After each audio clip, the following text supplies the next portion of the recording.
Both sides of a story. We always need to hear both sides of the story. Both sides of the story. Both sides of the story. Both sides of a story. Yes, both sides of the story. Stand by.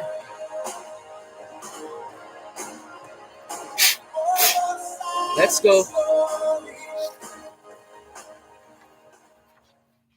Knowledge is power. Class is in session. Hour 106. Before God and all mankind, I pledge the love and loyalty of my heart, the wisdom and courage of my mind, the strength and vigor of my body, in the service of my fellow citizens. I promise to stand up for justice, brotherhood, and peace, to work diligently and creatively, to think generously and honestly, so that Jamaica may, under God, increase in beauty, fellowship, and prosperity, and play her part in advancing the welfare of the whole human race.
2021 to 2030 is the International Decade of Healthy Aging, the International Decade of Ecosystem Restoration, the International Decade of Ocean Science for Sustainable Development, and the Decade of Action for Road Safety. It's the 9th day of the 8th month of 2022, the International Year of Sustainable Mountain Development, the International Year of Basic Sciences for Sustainable Development, the International Year of Glass, and the International Year of Artisanal Fisheries and Aquaculture. Put another way, it's the 9th day of the 3rd month of the 2022 Atlantic hurricane season, and according to the local weather forecast, there's a trough across Jamaica. Once again, when you hear the word trough, think wet weather. When you hear the word trough, because a trough is usually associated with clouding, rain, or thunderstorms. In fact, a trough is always associated with some weather activity, either directly or indirectly. So that's the trough, which is across Jamaica. And this trough is expected to remain across the island over the next few days. Look for showers and isolated thunderstorms, mainly across central and western parishes for the rest of this afternoon, partly cloudy elsewhere. It will be windy, especially along the south coast. Tonight will be partly cloudy elsewhere in the region. There's a tropical wave approaching the eastern Caribbean. And let's remind ourselves that tropical waves move from east to west across the tropics, and they tend to cause areas of cloudiness and thunderstorms. So when you hear tropical wave, think cloudiness and thunderstorms. And so there's a tropical wave approaching the eastern Caribbean, and there's also a tropical wave across the eastern tropical Atlantic and has a medium chance of tropical cyclone development over the next 5 days. So it could become a system to watch. Well, we should still pay attention just in case. In the United States, the month of August is being observed as Children's Eye Health and Safety Month, Gastroparesis Awareness Month, and that once you hear gastro, think stomach. Yes, gastroenteritis, etc., gastroparesis, stomach related. So it's Gastroparesis Awareness Month, National Breastfeeding Month. The breast is still indeed the best. National Immunization Awareness Month. Make sure the children are fully immunized before you take them out to basic school or kindergarten or early childhood institution or primary school or prep school for that matter. Make sure the children are fully immunized before we take them to school. Take advantage of the free health fairs that are happening across the country, opportunities to test the eyes of our children, to check their vision, their sight, and also opportunities to clean their teeth professionally, among other things. Good time to make sure that they have done their medical in order to enter high school as well. The medical is important. We need to know, those of us who operate schools and manage educational institutions need to have a docket on every single child so that they can plan accordingly and make sure there are the necessary safeguards to deal with whatever eventuality that might come up. Also, it's Psoriasis Action Month and a Summer Sun Safety Month. It's a national day in Sierra Leone and Singapore, Women's Day in South Africa, and a Smoky Beer's birthday. Only you can prevent forest fires in the USA. It's International Day of the World's Indigenous People. And forgive us for forgetting that yesterday was the 11th anniversary of our regular Monday afternoon feature, Land Solutions, which was first aired on Power 106 FM on the 8th of August, 2011. Hoy es martes el 9 de agosto 2022 y les saludamos en cualquier parte del mundo que nos están escuchando en este momento. Estamos muy agradecidos por el don de la vida y el privilegio de servirles en otra edición de su programa Both Sides of the Story, ambos lados de la historia. Nunca vamos a tomar su audiencia por sentado porque sabemos que ustedes tienen otras opciones.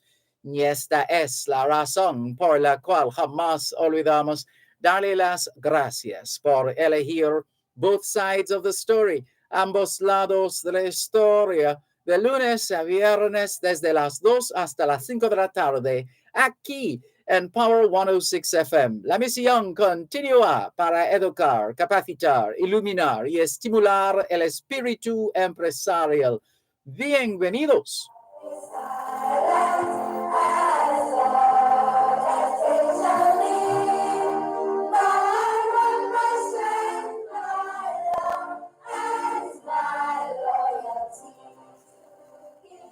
C'est mardi le 9 août 2022 et nous vous saluons tous qui nous écoutez où que vous soyez dans le monde.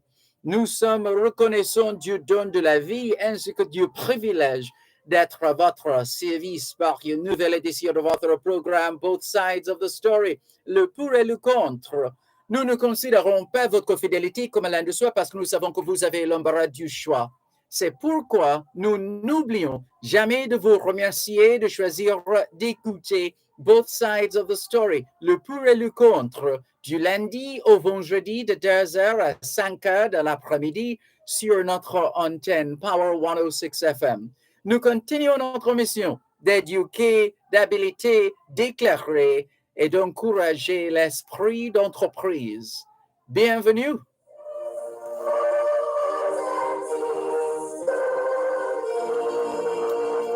All we're saying is it's Tuesday, the 9th of August, 2022, and we greet you well wherever in the world you are listening to us right now. We remain eternally grateful for the gift of life and the privilege to serve you on yet another edition of your program, Both Sides of the Story. We don't ever take your listenership for granted because we know you have choices. And that's why we never ever forget to remember to say thanks for choosing to listen to Both Sides of the Story, Monday to Friday, 2 to 5, right here on Power 106 FM. The mission continues to educate, empower, enlighten, and encourage entrepreneurship. Welcome.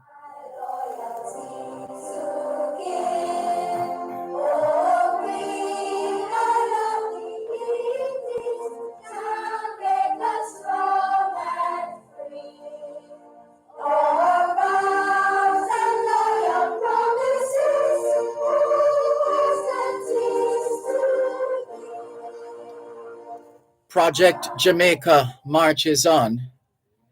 As we keep saying, we still have a lot of work to do. You look at the stories day to day, and we're constantly reminded that we still have a lot of work to do. Even at age 60, you would imagine by now we would have laid some solid foundations and charted some sure paths, but there is still work to be done. One moment, please.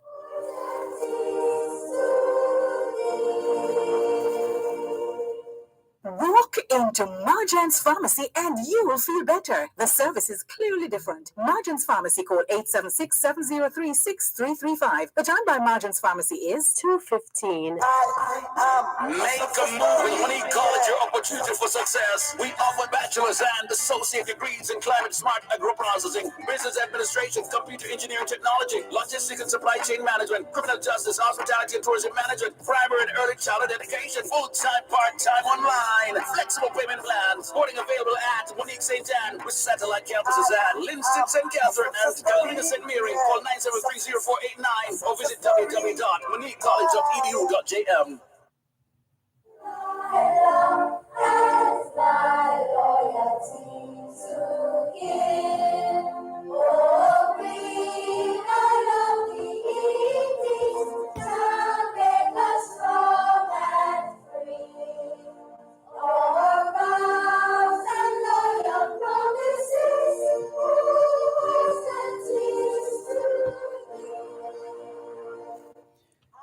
Good afternoon to those of you listening to us on 106.1, 106.3, 106.5, 106.7, and 106.9, from Morant Point to Negril Point, from the Goat Islands to Galena Point. This is Power 106 FM, serving Jamaica and the diaspora.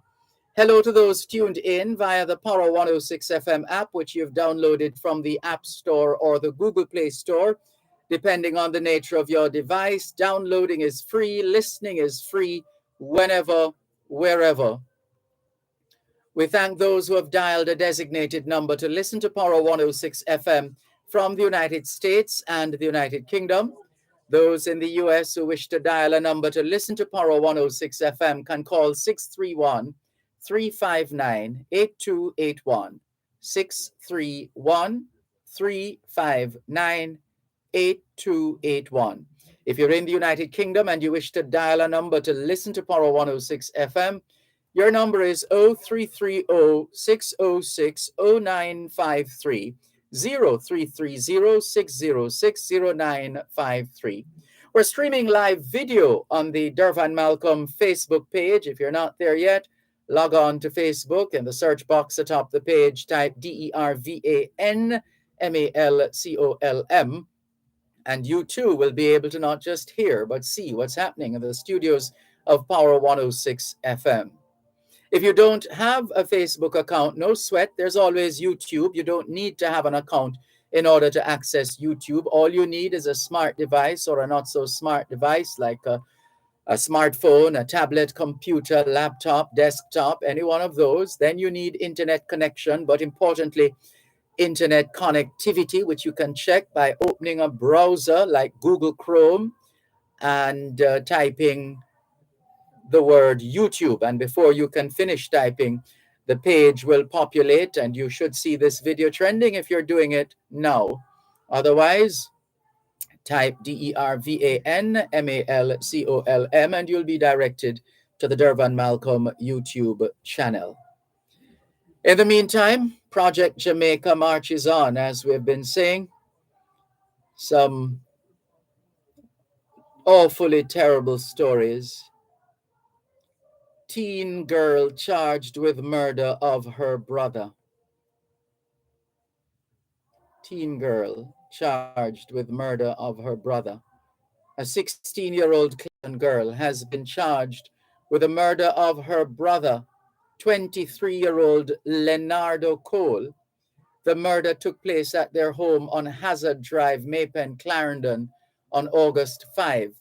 The Maypen Criminal Investigations Branch says about 9:30 a.m. the accused and her sister were having a dispute when Cole intervened. The dispute escalated and the teenage girl used a knife to stab Cole in his upper body. He was transported to hospital where he was pronounced dead. The accused was interviewed in the presence of her attorney on Monday, after which she was charged. What a tragedy. Essentially the waste of two lives. One to death and the other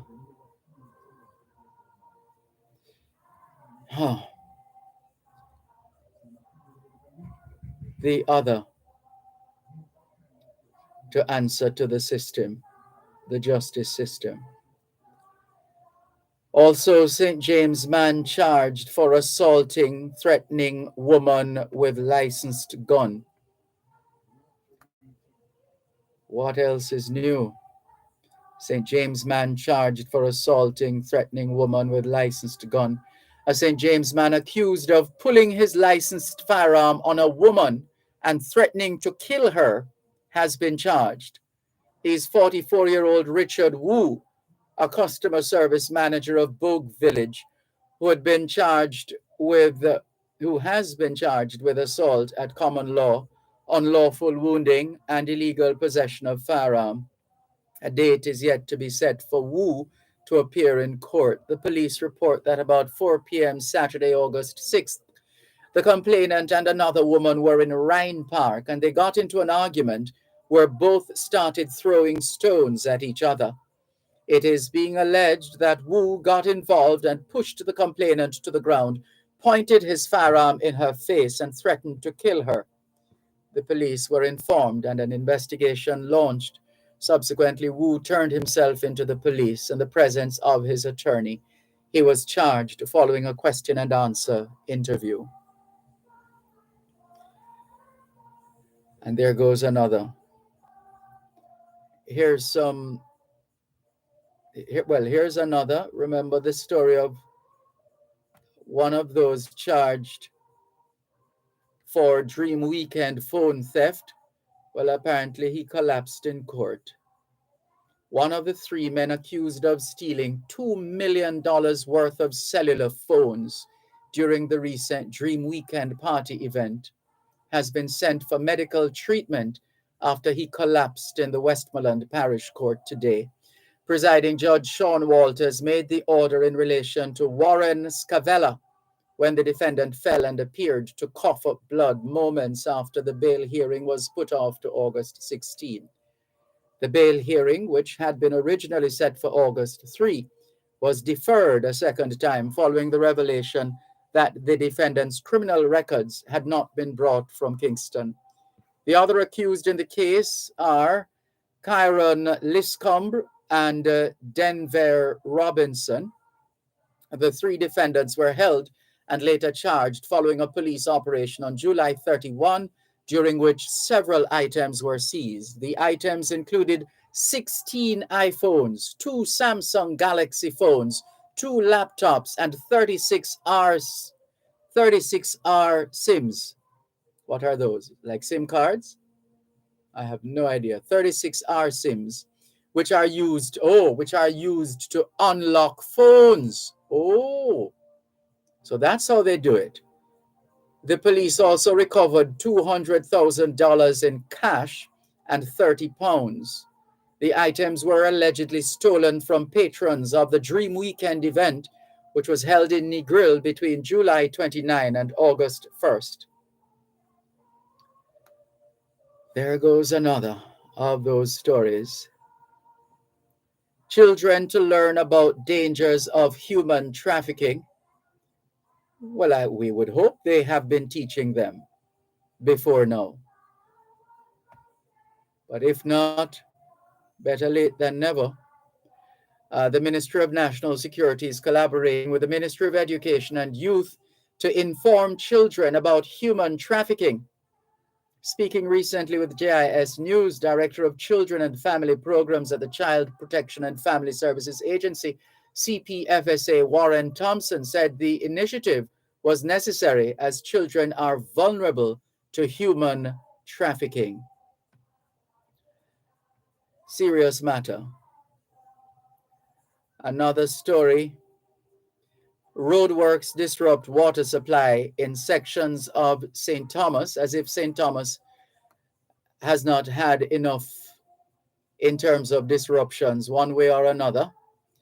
The National Water Commission, NWC, is reporting that sections of St. Thomas are without water as ongoing roadworks have resulted in a rupture of its 8-inch transmission pipeline in Pamphret, P-A-M-P-H-R-E-T, Pamphret. The NWC says the broken pipeline is now impacting water supply to the communities of Pamphret, White Horses, and its surroundings or environs. The utility companies further indicating that while the leaks have been isolated, there is some challenge in accessing the heavily saturated area. Oh dear. We hope they're able to get a hang of it and turn that one around, hopefully. And there's another story coming out. All right, we'll leave those there here for now.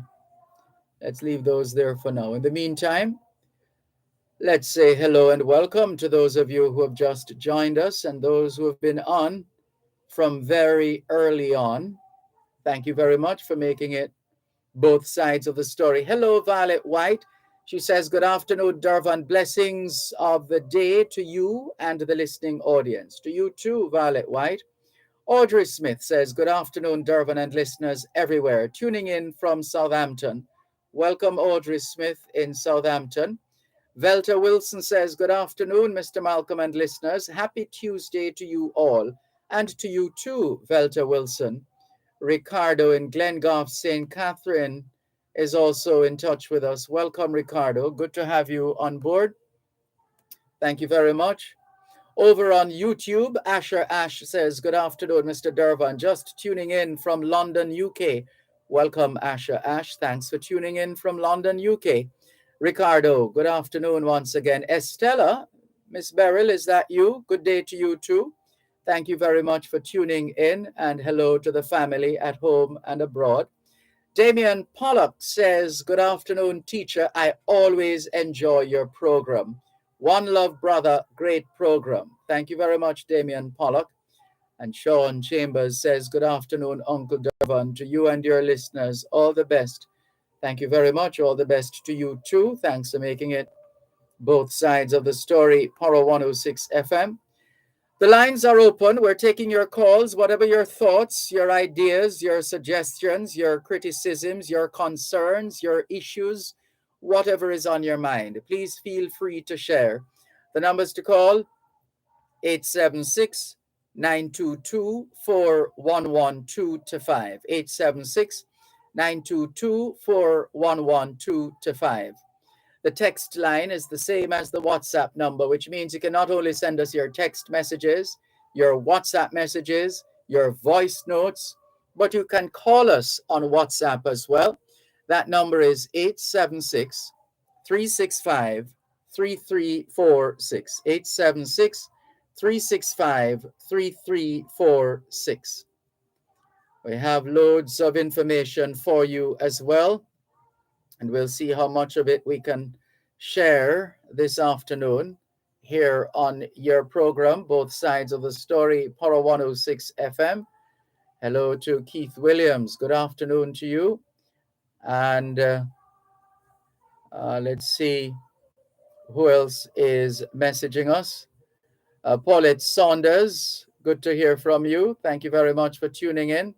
All the very best. James in East London has shared with us the usual collection of stories coming out of the United Kingdom as published by the press. Let's see what's happening in the UK. Where do we start? Let's get to today's stories, perhaps after the break.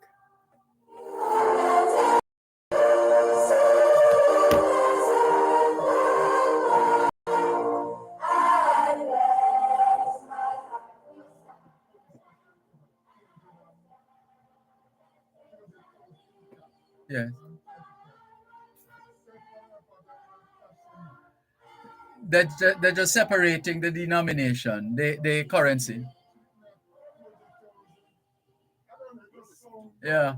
That's how they always do it. There's nothing fundamentally wrong with it. It is. Because I think it's just the difference. It's just the difference. Just to say this was Jamaican and the rest. Yeah. Yes. Yes.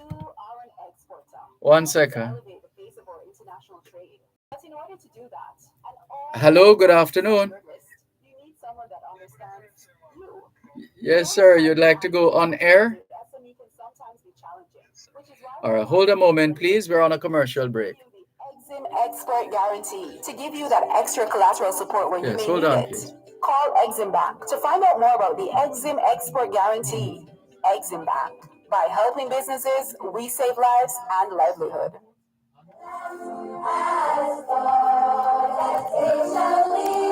Let me take another look at it.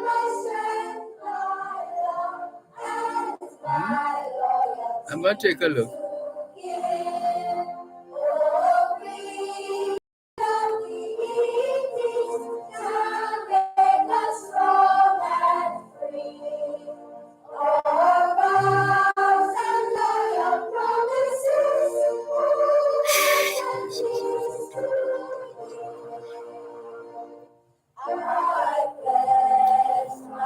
Yeah, I mean, unless they had said, they could have said plus, it does make a difference.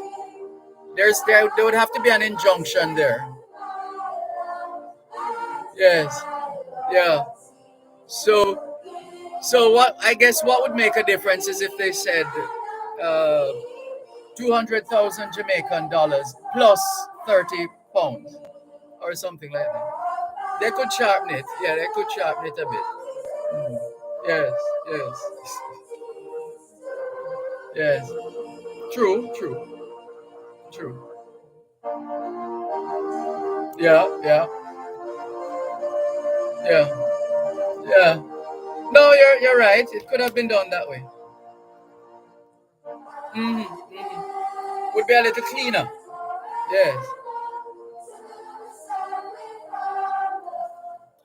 Thanks a lot for staying with us here on your program, Both Sides of the Story, Poro 106 FM, still streaming live on the Gleaners website, go-jamaica.com, live on your smart devices all over the world.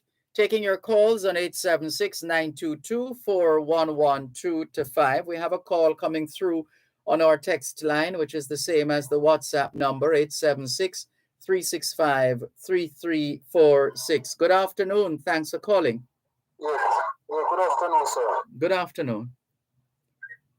Yes, I want to say happy belated independence to every Jamaican and all the staff of 4106. Thank you. And I'm just asking, how was your independence spent? Very hectic, very busy. We're happy to hear that. Yes. And I want to say happy birthday to one of your loyal listeners. Is Lennox Goldburn from Atlas Watchers, a.k.a. Banky, celebrate his birthday today. Oh. So I just want to tell him happy birthday and hope you enjoy it to the fullest. Well, we join you in conveying birthday greetings to Banky. Yes.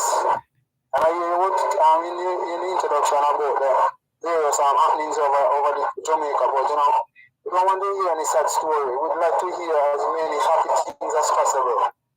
Well, we don't. So I'm urging the persons who driving, just urging the person who driving just to slow down a bit, you know? Yes. Take it easy on the road. Right. And for young people who have conflicts, there are other ways and means can get it done rather than put knife or any implements that can cause death or damage to each other. Yes. As I was saying? No, I was just going to reference to make the point that I don't necessarily look at it in a manner of saying good news or bad news, because the truth is, even for us to have light in the studio now, we had to have positive and negative charge. So in this life, you're not going to escape the negative.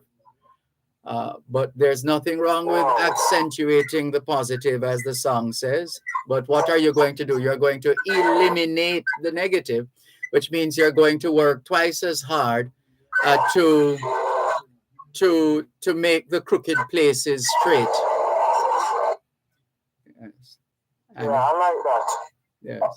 I like that. And I like the theme song also. Thank you very much. Yeah, the children singing? Yes. Yes, it's especially in time like this, it's a very nice theme song. Yes, it's that time of year when we are supposed to renew our faith and trust and commitment in our country and our people. And hence our combination of the national pledge and the national pledge song. So I just want to pick up everybody who was listening on the social media platform at this time. I was looking at you on YouTube earlier on, you know? Yes. So, yes, and you still look as young as how you used to look when I was going to school and first start listening to you. You're very kind. From I was in early high school until now. Thank you very much. You never grow old, eh? Well, I give thanks. We give thanks. Yes, and we have to see upon some more outside broadcast since the corona is a bit down now. Yes. So we have to see you. Well, last time I see I was in Turkey River Park. I don't know when you're coming back that side. Well, if you're going to be in Florida tomorrow, all things being well, I guess you would see me. No, not possible. But you know, you keep up the good work. Yes, thank you. Yes, I'm happy to hear from you, you know. Same here, same here. You always tune into the program. Happy to hear that. Thanks for the call. Yes, so keep up the good work, and I'll look to the team also. Thank you. Behind the scene to make this program be possible. Thank you very much on behalf of the team. Thanks a lot. All right. Take care. Bye-bye. This is your program, Both Sides of the Story, Poro 106 FM, still streaming live on the Gleaners website, go-jamaica.com. Good afternoon. Thanks for calling. Welcome. Good afternoon. First time on your program. It's nice of you to call. Please go ahead. Yes, sir. You're doing a wonderful job. Oh, you're very and kind. I love your program. I sit here and I listen. I'm here, just visiting from New York. Welcome home. A month or two. Yes. Well, it's good to have you. I wish you a happy belated independence. Thank you very much, and many happy returns to you and yours. And it's many years I didn't return for the independence. I didn't go anywhere, but I sit down and I enjoy everything. Oh, lovely. Very nice. Yes. You're doing a wonderful job. Thank you. Love to listen to you. Thank you. And may the good Lord bless you and you continue with your work. Thank you so much. Blessings to you and yours as well. My lovely Jamaica, and what I love so much. Never give up on it. No, indeed. We can't afford to do that. Can't afford to give up at all on this blessed country of ours. Yeah. You're doing very nice, Mr. Dervan. Doing a good job, and I'll continue to listen to you until I'm ready to return back home. Thank you so much. You continue to enjoy Jamaica and safe travel back to New York. Thank you. I'm calling you from St. Anne. The Garden Parish. Lovely. Yes. Lovely place to be. Yes. All right. Thank you so much. Okay. Have a blessed one. You too. Take care. Bye-bye. This is your program, Both Sides of the Story, Power 106 FM. Hello. Good afternoon. Thanks for calling. Good afternoon. Is this Mr. Coombs? Yeah, man, sure, man. Mr. Alive, I know. I know. I hear you elsewhere. That's fine. So I know you are alive. I don't want to see you, but sorry. The book that you have, you read it? Are you reading it? Not beyond where I stopped the last time, like so many other books. Good sense out of it? That's what I'm saying. I haven't gone beyond where I stopped the last time. Yeah, I heard you, but what I'm saying, where you start, so where you reach so far, you get any good sense. Yes, man. It's a solid collection of history. Thank God. But yes. I'm going to get to whatever read that page it.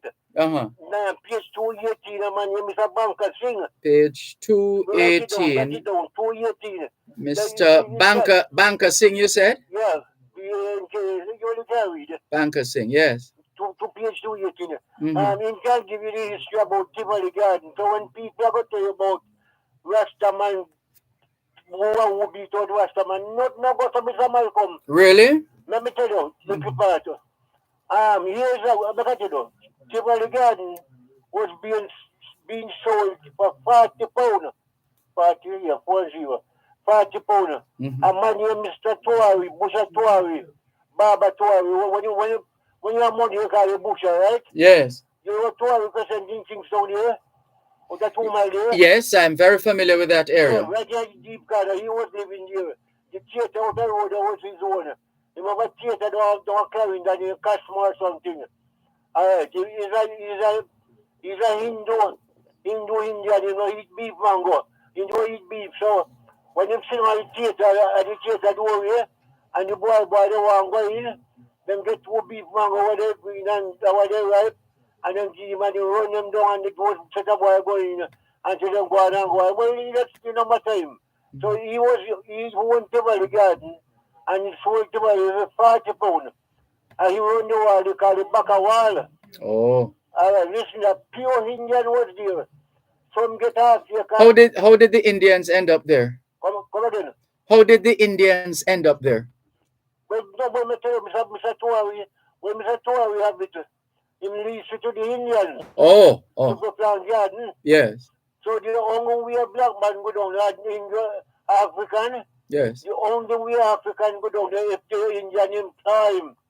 Oh. Because he be employed to make color of bed and so. They charge me no remember how much, but them park there and pick and make the bed. Well, attention in a bed or something. So comes them end up here. So after Mr. Tuari said it, I don't believe he said it to the government. I believe he said it to a different man. And that man sold it to Tivoli, right? Yes. So this man banker see him ban and go down there. So you read the other way upon him. You can't just me know him personal. Away upon him, to me know 2 Indian females, but ban and go down there. So me ask him, when you book a writing, why you never put a page in it? He say, never know. He the person, the founder of the book, a good friend, like Jagger Patch. You know Jagannath Parish? I've heard about it. Yeah, well, he's the founder of it. He spend money on Indian culture now, but now you resign in Miami. So me won't keep you long. You read that page here.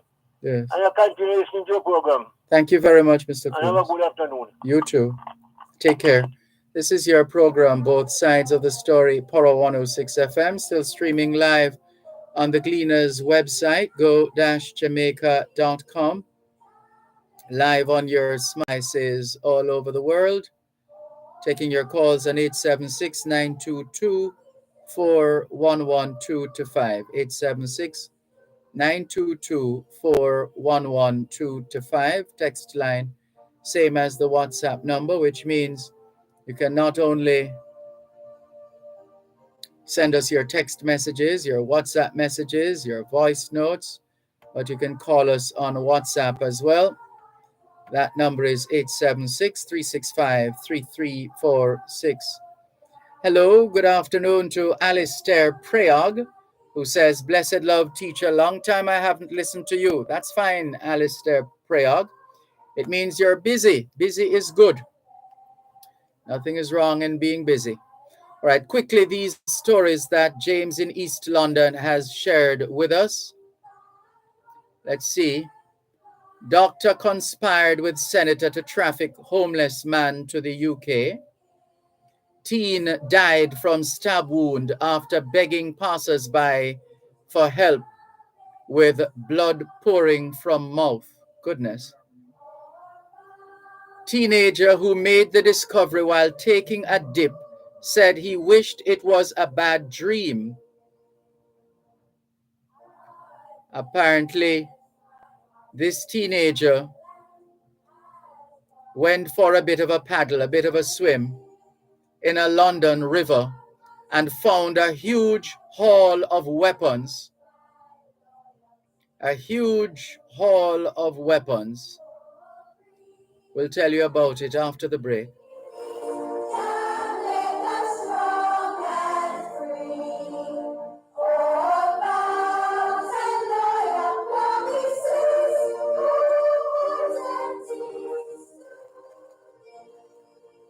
You're listening to Power 106 FM. The time is now 2:45. Shagor Aggregates Limited, provider of washed and sieved sand, crushed stones, and vibrated blocks for over 25 years. Shagor Aggregates Limited.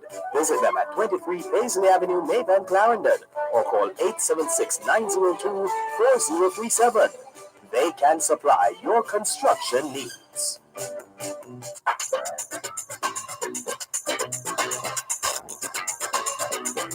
Under the Law helps you to know your rights and how the laws of Jamaica can help you defend those rights. We've been doing it for 50 years, and that's right. The program brought to you on Wednesdays about the Bank of Jamaica, building an inclusive economy. Under the Law at 6:45 and 8:55 a.m. and at 4 and 9:55 p.m. Wednesdays on Power 106 FM. It's probing. There has not been a single year since 1974 where the poor has not been oppressed by the state, precisely. Spurring action to move Jamaica forward. I know people are out there screaming, yes, but it's not just this government. I don't cheer. Fix it and stop spinning. Govern, man, govern. Whoever is there. Featuring The Bottom Line with Ralston Hyman. The best public affairs banter on Jamaican radio. Part of the national campaign against inflation, we have to have a shake-up of the public sector boards leading to increased efficiency, cut the corruption and the mismanagement, and get the agencies to function in a more efficient manner. It's Power Talk, weekdays 11 a.m. to 2 p.m. Identifying challenges and finding solutions in a globalized world. Dr. Herbert Gale on Mondays and Tuesdays. Simon Crosskill from Wednesday to Friday on Power 106 FM. Join us.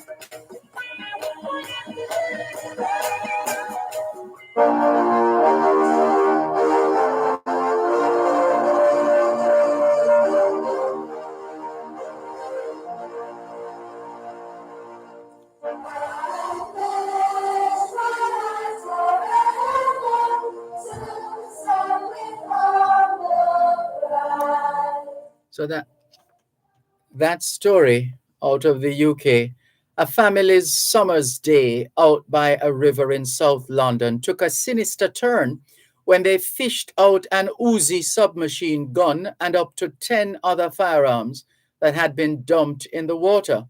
The shocking discovery was made on Saturday when Ryan Ball, 32, took his 3 children, 11, 5, and 1, to River Pool at Linear Park between Catford and Sydenham.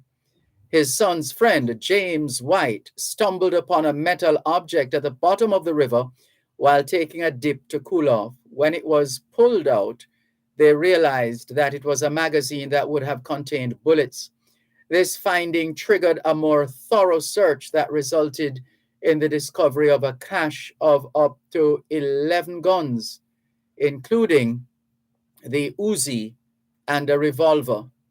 There were also other guns that had been disassembled before being dumped in the water, as well as items that have been described as potential explosives. At least 10 magazines and a number of individual bullets were collected from the water. View pictures in app. Let's see the rest of the story. Yeah, well, that's one of the stories coming out of the UK, shared with us by James in East London. Let's see now. Here's another. Every armed response gang member locked up for violent crimes. And Boris Johnson's 4-bedroom house goes on sale for £1.6 million, but he bought it for £1.2 million. And also, right, so, and there's a detailed story on that. Boris Johnson and his wife, Carrie, have put their South London home on the market for £1.6 million as they plan for a life away from Downing Street. If a buyer offers the asking price, the couple could make a cool £400,000 off the 4-bedroom semi they bought in Camberwell in 2019, just before Mr. Johnson became Prime Minister. And another story, Tony Minichiello, banned for life over sexually inappropriate conduct. A group of MPs and Lords have headed on a sponsored cricket tour to Jamaica. Hey, really? Let's do this. MPs, let's bring this up. We see them in their Jamaica branded shirts. And the story, the headline is MPs go on sponsored cricket tour of Jamaica as cost of living crisis looms. Ouch. So they're actually being criticized for coming to Jamaica on a sponsored cricket tour of Jamaica as cost of living crisis looms. So it looks like the British are being critical of that situation. It would appear so. Just trying to find the rest of the story, though. This thing is playing cat and mouse. Where is the rest of the story? Read more. All right, let's go back, and try and bring it up.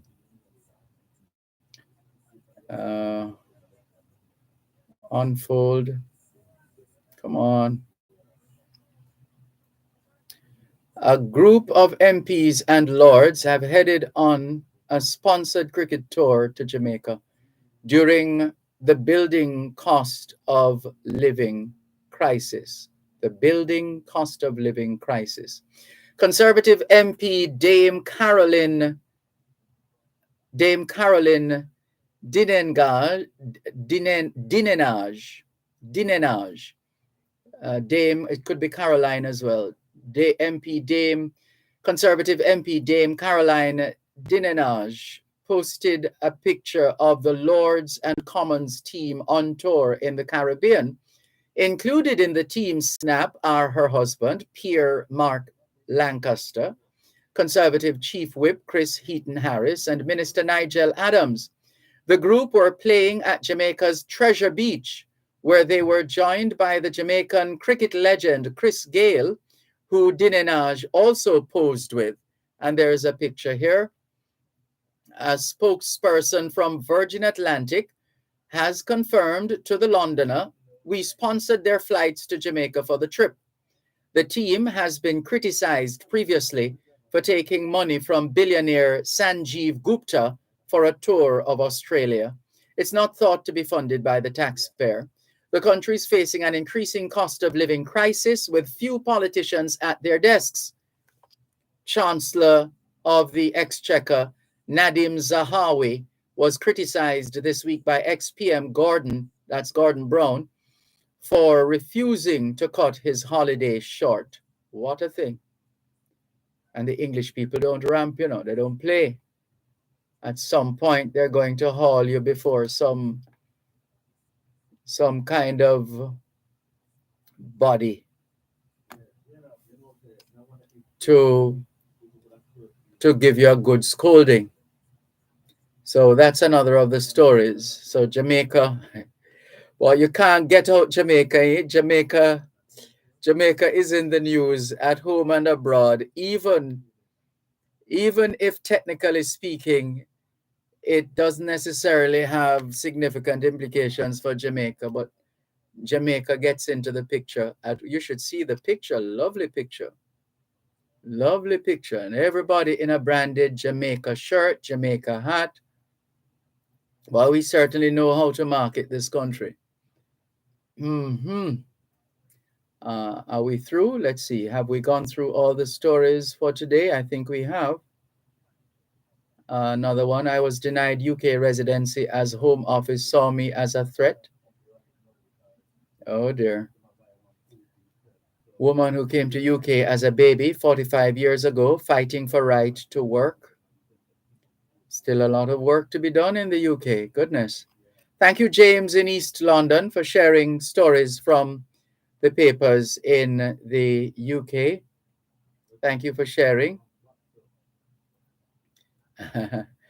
Good afternoon to Patricia Donald Phillips. Good afternoon to you. We see you in the colors. We see you. Is that Miss Nene as well? Let me see. I think Miss Nene is in the picture as well. Yes, indeed. Having a good time. Wonderful. Enjoy yourselves, ladies. Raskava. Brother Farr says, Raskava, the Ras, talked many times on these programs saying the ancient Tivoli Rastas was beaten before the Tivoli high home development and cast away from the land. So, how dare Mr. Coombs say it's a lie? Mr. Coombs can't wrong. Well, he has directed our attention to page 218 of a book which he dropped off here at the station many months ago. And he seems to suggest that Mr. Banker Singh has information that is published in that book on page 218 having to do with Tivoli Gardens. Here's a call coming through. Hello, good afternoon. Thanks for calling. Hello. Good afternoon. Would you like to be on the radio? Hello? Hello? No, I wasn't hearing you. I'm hearing you now, but the listeners are not hearing you yet until you confirm that you want to be on radio. You want to be on air? All right, hold on, please.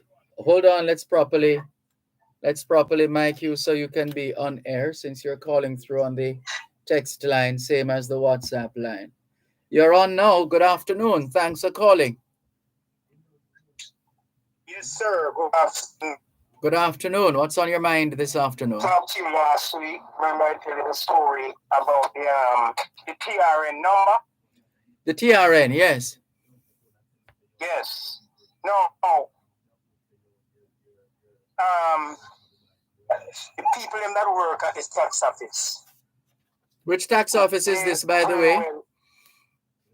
Huh? Remind us, which tax office is it? The one at Constant Spring? That's the one, yes. Yes. Okay. A lot of scamming is going on in that place. You know? Why do you say that? That's a strong word, scamming. Yeah, yes, listen. When I go there, I told you the story last week. You did, yes. Yes. And the lady who I go to the front desk and speak to, she said to me that she could do it for me, but because she showed it already to the supervisor. Yes, you told me that. Yes. Yes. So she gonna send me outside to somebody. No, the government have to get stiff on these things, you know, man. That is not right. And we have to help them as well in terms of reporting these matters so that the police have the requisite information and who needs to be locked up for fraud or otherwise is locked up. But if Listen, when you go to that place, a lot of people outside out there waiting for the client them to come out to them. I mean, can you imagine something when you're supposed to get for free? You have to ask, you know, for $30,000 to do it? No, you shouldn't pay a cent, as we said the last time. No, I didn't pay it. I didn't pay it. Yes, you said. I'm saying that this thing is not good. Yes. You know what I mean? I come down to Jamaica in New York, you know, but I really have to call because I disappointed. Yeah. I mean, like I said, I don't mind pay. Because I said to you guys, I would give him $10,000 to do it. He said, no, I'm not doing it for $10,000, I want $20,000 to do it. Yes. See? Some of the government seems to charge for these things so that those scammers who work inside it, because the person who tied me to that guy, she worked right at the front desk. Because they say the paper is not good, right? Because this is not original paper. The outside cat, what they're gonna do? You're gonna turn the paper into original paper?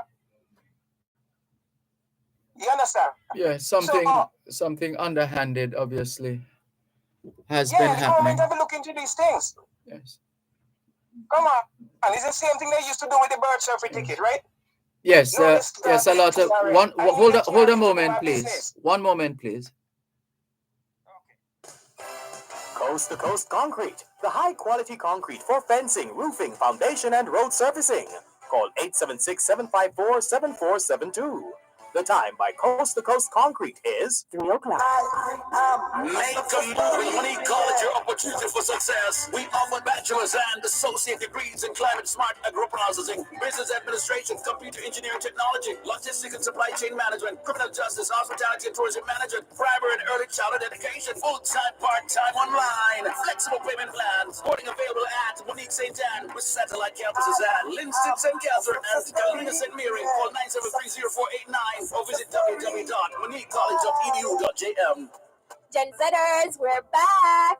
Gen Z returns with a new look, fresh faces, hot topics, and a whole new vibe. We're talking finance, dating, dancehall. You think it? We discuss it. You don't want to miss it. So join us Saturdays at 10 a.m. on Power 106 FM and 6:30 p.m. on TVJ. Gen Z, a show for the youths, by the youths. Farmers, come for a candid conversation with the Minister of Agriculture and Fisheries, the Honorable Pernell Charles Jr. Learn more about the agricultural sector and the role we all play with its development. That's a Morning with the Minister, every second and fourth Friday of every month during Farm Talk with Alfie McKenzie, right here on Power 106 FM.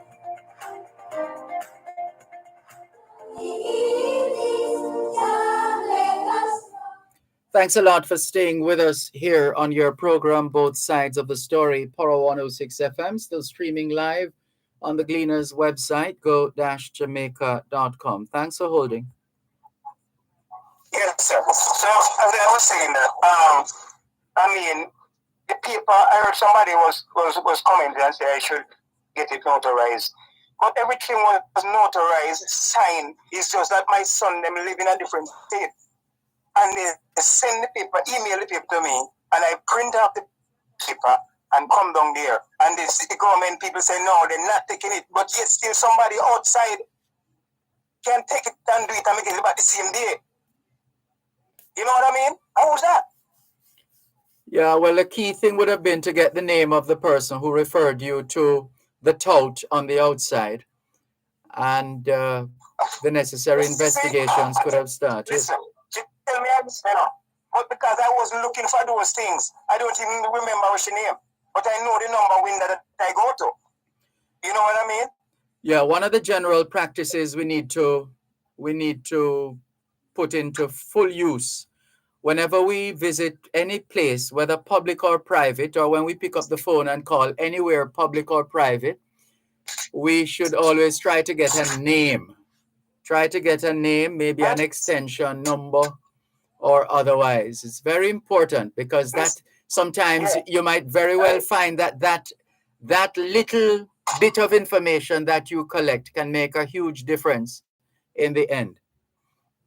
Yeah, but this scamming is going on, right? Your line is breaking up. This is no different. It's the same thing because they said it can't work, but if you have the money, it will work. And then a government office, that's a government office, you know. We're looking forward to get the real deal. Unfortunately, this kind of behavior is not new to Jamaica. I recall as a child learning for the first time what bandulu was. I used to hear my mother talking about bandulu and people were involved in bandulu, which I later found out. Scamming, you know? Yes. Yeah, but you see, you come on the same scamming Eddie. So these people out there who scamming people from America and all these things, what they're doing inside there is no different. It's the same thing.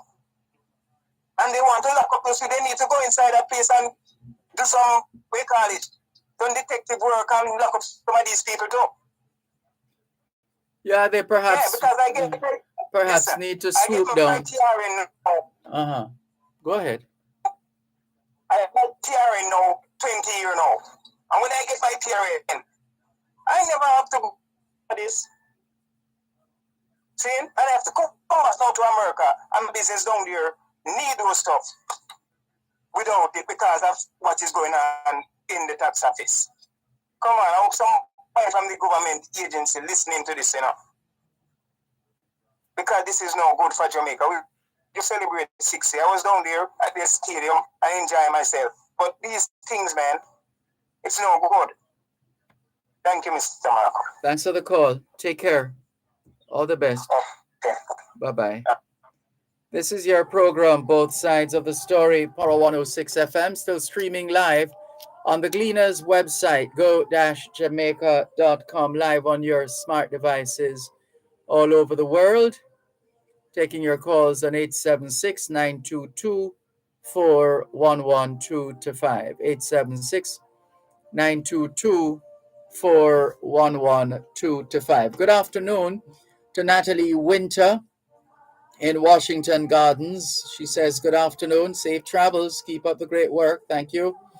Norman Hines says, good afternoon, Sir Dervan, Malcolm, and listeners. Good afternoon, Norman Hines. Jacqueline Simmons says, good afternoon, blessings. Good afternoon, blessings to you too, Jacqueline Simmons. Over on YouTube, we have, let's see what's happening here. From time to time, we have idlers who perhaps shouldn't be on in the first place.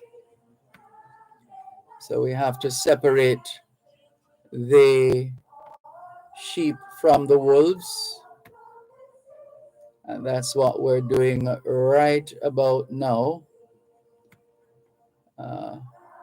Here on your program, Both Sides of the Story, Power 106 FM, still streaming live on the Gleaners website, go-jamaica.com, live on your smart devices all over the world. Taking your calls on 876-922-4112-5, 876-922-4112-5. Text line, same as the WhatsApp number, which means you can not only send us your WhatsApp messages, your text messages, your voice notes, but you can call us on WhatsApp as well. That number is 876 365 3346. 876 365 3346. Good afternoon to Elton Gordon. Good afternoon to you. He says, good afternoon, Dervan. Hope all is well with you. Keep up the good work. Thank you very much, Elton Gordon. All the very best. Thank you very much for making it both sides of the story here on Power 106 FM. Still streaming live on the Gleaners website, go-jamaica.com. Good afternoon to Jessica. She says, good afternoon, Mr. Malcolm. Wishing you a blessed day. I'm tuned in to learning program. Thank you very much for your message. And let's share with you some more as we continue here on your program, Both Sides of the Story, Power 106 FM.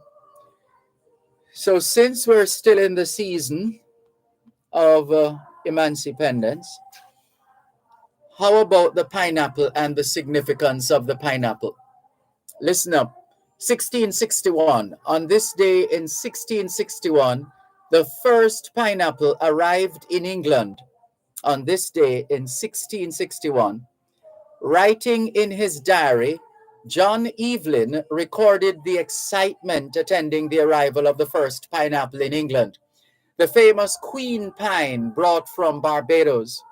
Also noted was the presentation by Mr. Rose, the royal gardener, of the first pineapple grown in the British Isles to King Charles II. Pineapple in Europe soon became a symbol of hospitality, an idea borrowed from the Tainos, and it was fashionable to have gate piers, P-I-E-R-S, or four-poster beds topped with pineapple-shaped finials, traditional to Jamaican four-posters. The fruit also caught on in American decorative arts. It is said that sea captains returning home from their Caribbean voyages stuck a pineapple on their gatepost to signal that they were home.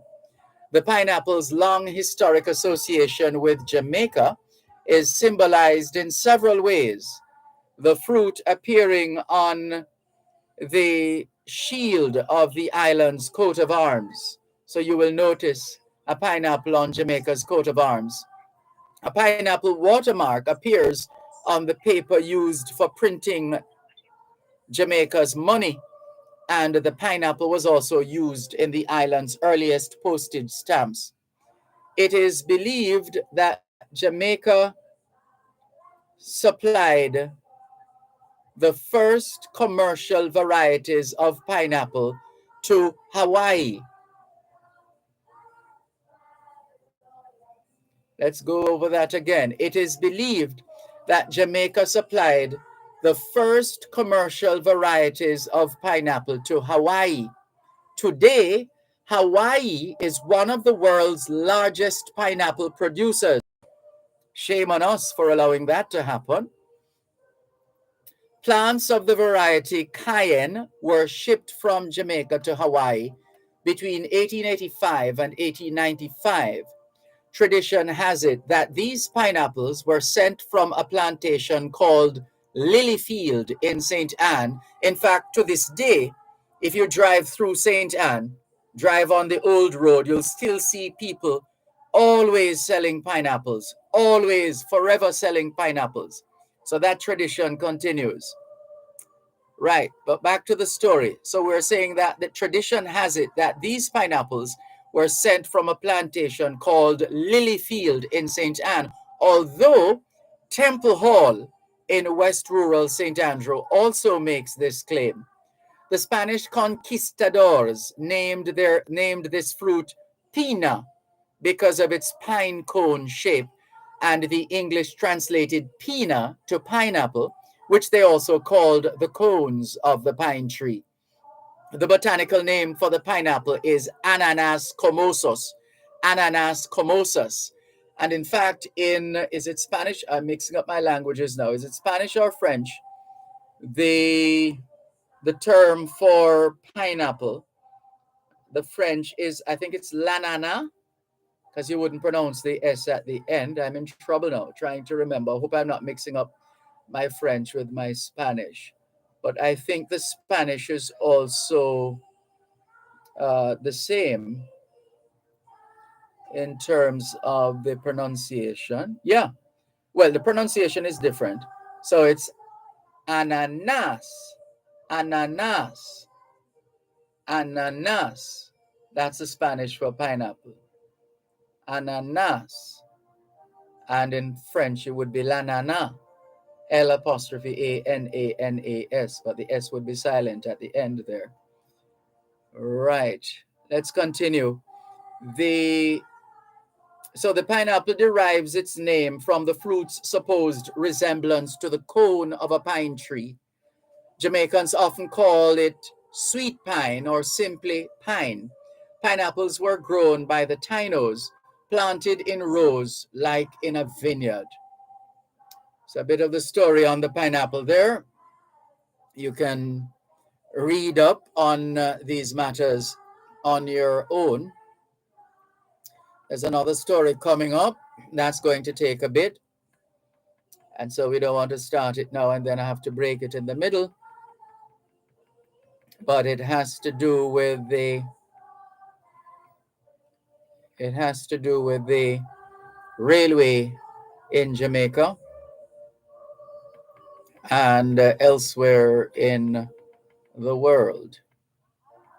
So we're going to come back to that when we get back from the break right here on your program, Both Sides of the Story on Power 106 FM, still streaming live on the Gleaners website, go-jamaica.com, live on your smart devices all over the world. Knowledge is power. Class is in session. Power 106. You're listening to Power 106 FM. The time is now 3:15. Need help in your time of bereavement? Anthony Brown Funeral Home offers complete funeral arrangements both here and overseas, including storage, caskets, embalming, bike escort services, and 24-hour island-wide service. Anthony Brown Funeral Home, 17 Milford Road, Ocherias, 876-974-2071 or 876-974-6135.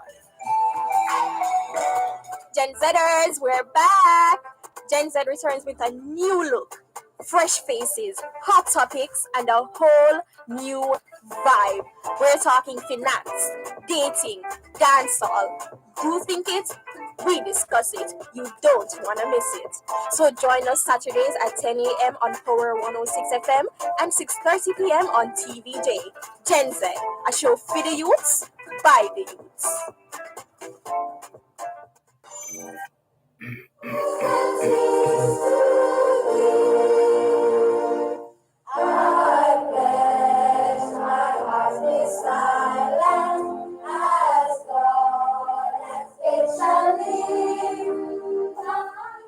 Thanks a lot for staying with us here on your program, Both Sides of the Story, Power 106 FM. Good afternoon to Chantal Da Costa. She says, good afternoon, Sir Malcolm. Loving your program as usual. Thank you for sharing your knowledge with the world. Have a wonderful day. Same to you, Chantal Da Costa. Charlene Kelly says, good day, Mr. Malcolm. A joy as always listening to both sides of the story. Thank you very much, Charlene Kelly. Faye Weller says, good afternoon, Mr. Dervan and listeners. To you too, Faye Weller. Always good to hear from you. Thank you very much for joining us. So here's the other bit of history now. 1831 was the year, and 1831 has significance here in Jamaica as well. 1831 was the year that we had the Christmas Rebellion. Samuel Sharp was involved there, the Christmas Rebellion, 1831. But that's not why we're sharing 1831 with you. No, it's to tell a story. The first steam locomotive train began its inaugural run between Albany and Schenectady in New York. Do you know that place? Schenectady. Schenectady. Schenectady.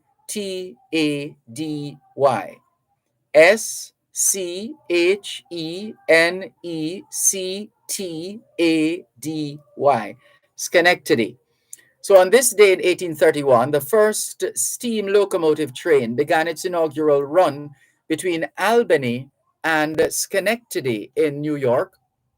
14 years later, in 1845, the railways of Jamaica became the first railway lines opened to traffic outside Europe and North America, and the second British colony after Canada's Champlain and St. Lawrence Railroad of 1836 to receive a railway system.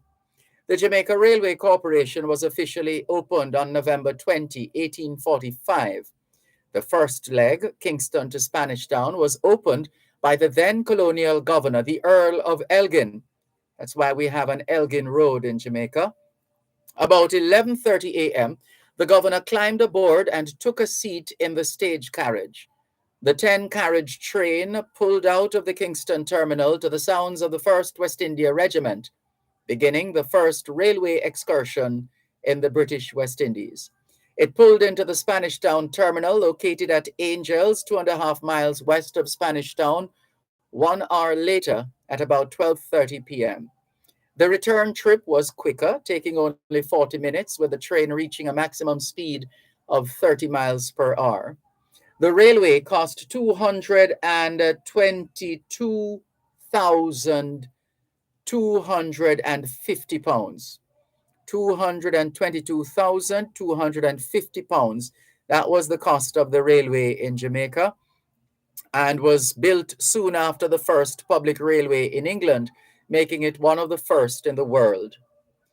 William and David Smith, merchant, landowner, and planter, respectively, were instrumental in the development of Jamaica's rail service. And there's another bit of story.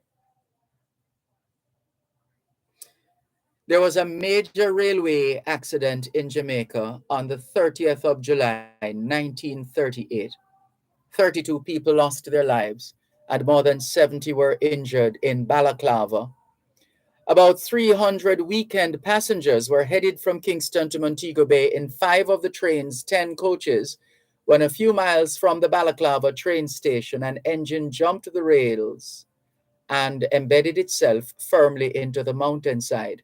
It was followed by coaches which, when forced on from the rear, piled themselves one on top of the other, orchestrating chaos and death. On the 3rd of October 1938, Daphne Bartley, 17-year-old commercial student of Buxton High School in Kingston, returned to school from her home in Malvern, St. Elizabeth, where she had been convalescing after her narrow escape from death in the railway accident near Balaclava on July 30, when 32 people were killed and 105 injured. She was listed as identified dead at the time, and her family received numerous sympathetic letters and cards. She spent the first part of the morning hours relating the experience to members of the staff and students. On October 31, 1938, Donald Sangster, solicitor of St. Elizabeth, filed 2 suits on behalf of Alan Robinson, Mushet Beswick, and Mrs. Beatrice Sinclair against H. Cresswell Powell in his capacity as director of the Jamaica Government Railway to recover damages for alleged negligence in connection with the accident which took place near Balaclava on July 30. In the accident, a pre-August 1 Emancipation holiday train carrying some 300 passengers derailed, causing the death of 32 people and injury of 105. Other suits were expected.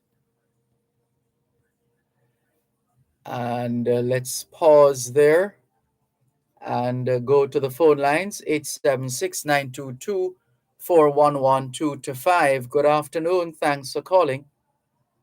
Malcolm, Good afternoon. how are you? I'm giving thanks for life. And you? Same here. Good.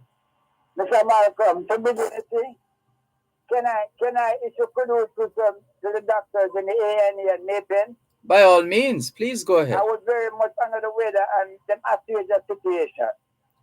Oh, we're encouraged by that news. Yes.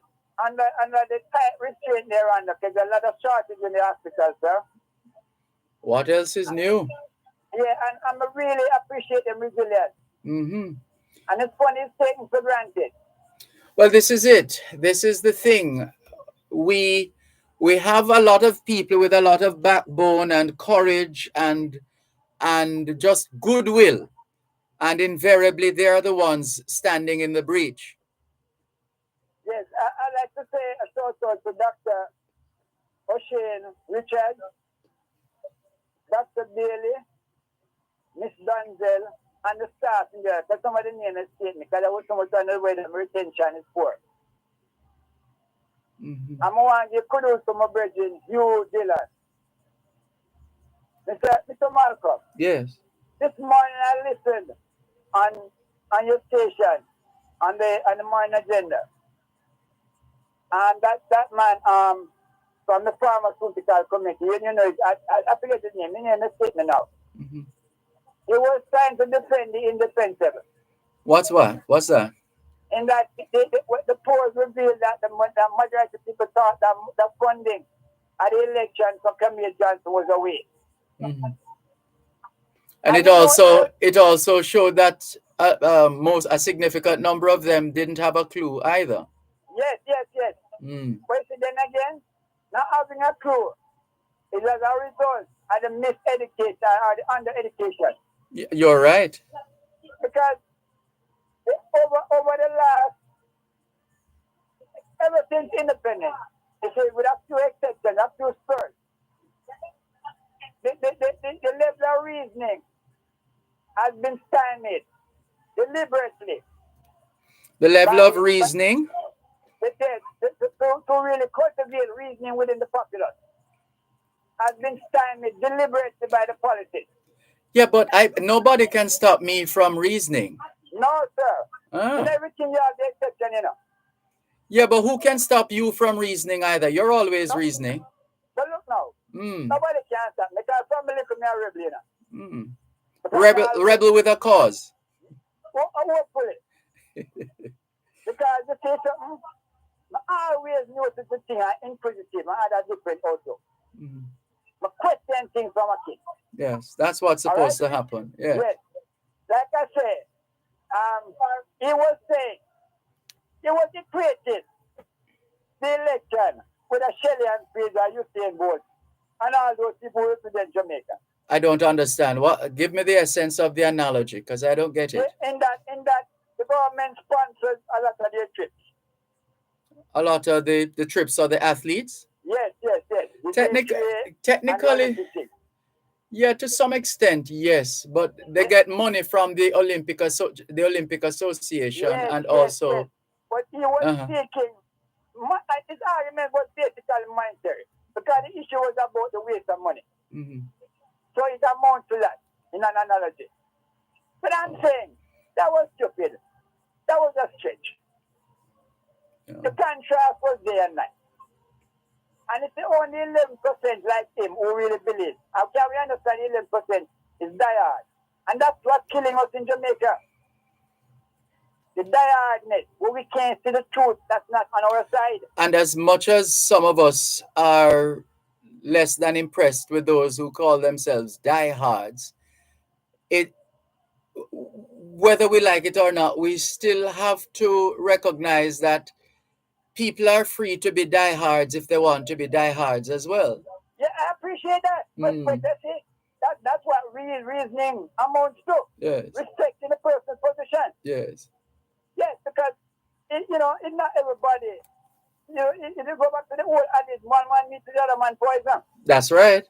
Yes, so we have to get along for that. But there comes a time where the truth is mountain high. Well, I like to say we don't necessarily have to speak for the truth. The truth usually speaks for itself, even if you have people tripping over themselves to speak for the truth. You're right. But you see, what I mean by, you see, in that sense, of speaking for the truth, is that more or less another appreciation for it. Because you know something like my granny always said, the truth swim like oil. You can't submerge it. Right? But my point is, how could you equate those? Because I'll give a perfect example. Even the athletes, the money they accrue, it returns locally. And they become entrepreneurs, employing people, helping people, even social causes. And then, like the poll revealed the other day, 61% of the people told you what made Jamaica famous worldwide. And only 1% attributing our growth to the politicians. Because you know, everybody is mounting the Marcus Garvey horse right now. Almost. But you know something? It's basically popularism. Because nobody wants to incorporate in the food system the values of Marcus. It's referred to in some convenient areas. Because the powers that be wouldn't have entertained the Marcus Garvey. Because they see his points as being too radical and they want to assimilate. And assimilation is not always good for us. And I got nothing wrong with assimilation. But you have to know yourself too. Because if you don't respect and love yourself, or you can't love somebody else, or you can't give what you never give yourself. That's right. You know? And we have to stop being such a diad. I hate to use the term, but it's one thing to have better word. Because you know, sir, me person, I don't think my party last name is right and the first name is always, you know. There are issues where we disagree on. But this is what we expect if you're going to trumpet democracy, then you have to start at home. Dance a yard before you dance abroad. So the very political movement itself must allow for honest, unfettered criticisms and discussions and debates about the direction that you want your political party to be moving in. That has to be there. That kind of energy has to be there, and hopefully, whenever such a party gets into power, that is reflected in its governance structure. I really would love to talk some more, but we have our regular Tuesday afternoon feature, which is coming up now. We could perhaps call you back after the feature. One moment, please. Protecting Jamaica's borders from illicit imports and exports is a key priority for the Jamaica Customs Agency. The JCA will remain vigilant and resolute in effectively fulfilling this mandate. The time by the Jamaica Customs Agency is 3:30. Tune in to Power 106 FM for Milestones in Nationhood. Short features that examine 60 significant milestones in Jamaica's history and development as Jamaica celebrates 60 years of independence, from pre-independence to political independence and the formation of the Jamaican society and people. It all comes together in Milestones in Nationhood. Weekdays, 12:30 p.m. to 4 p.m.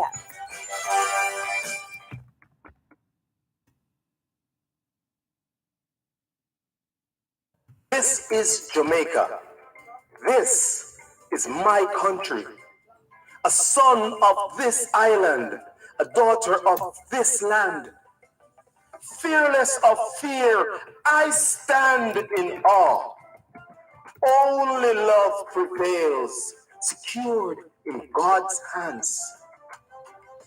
This is Jamaica, where joy cometh in the morn, surrounded by mystic waters, crashing upon the shores where only heroes are born.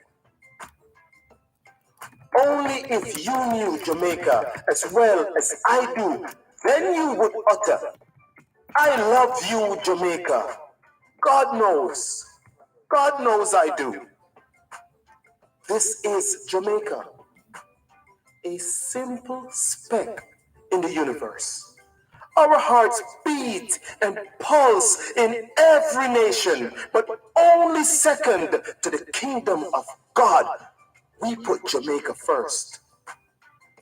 I am Jamaican, regardless of where you may find me.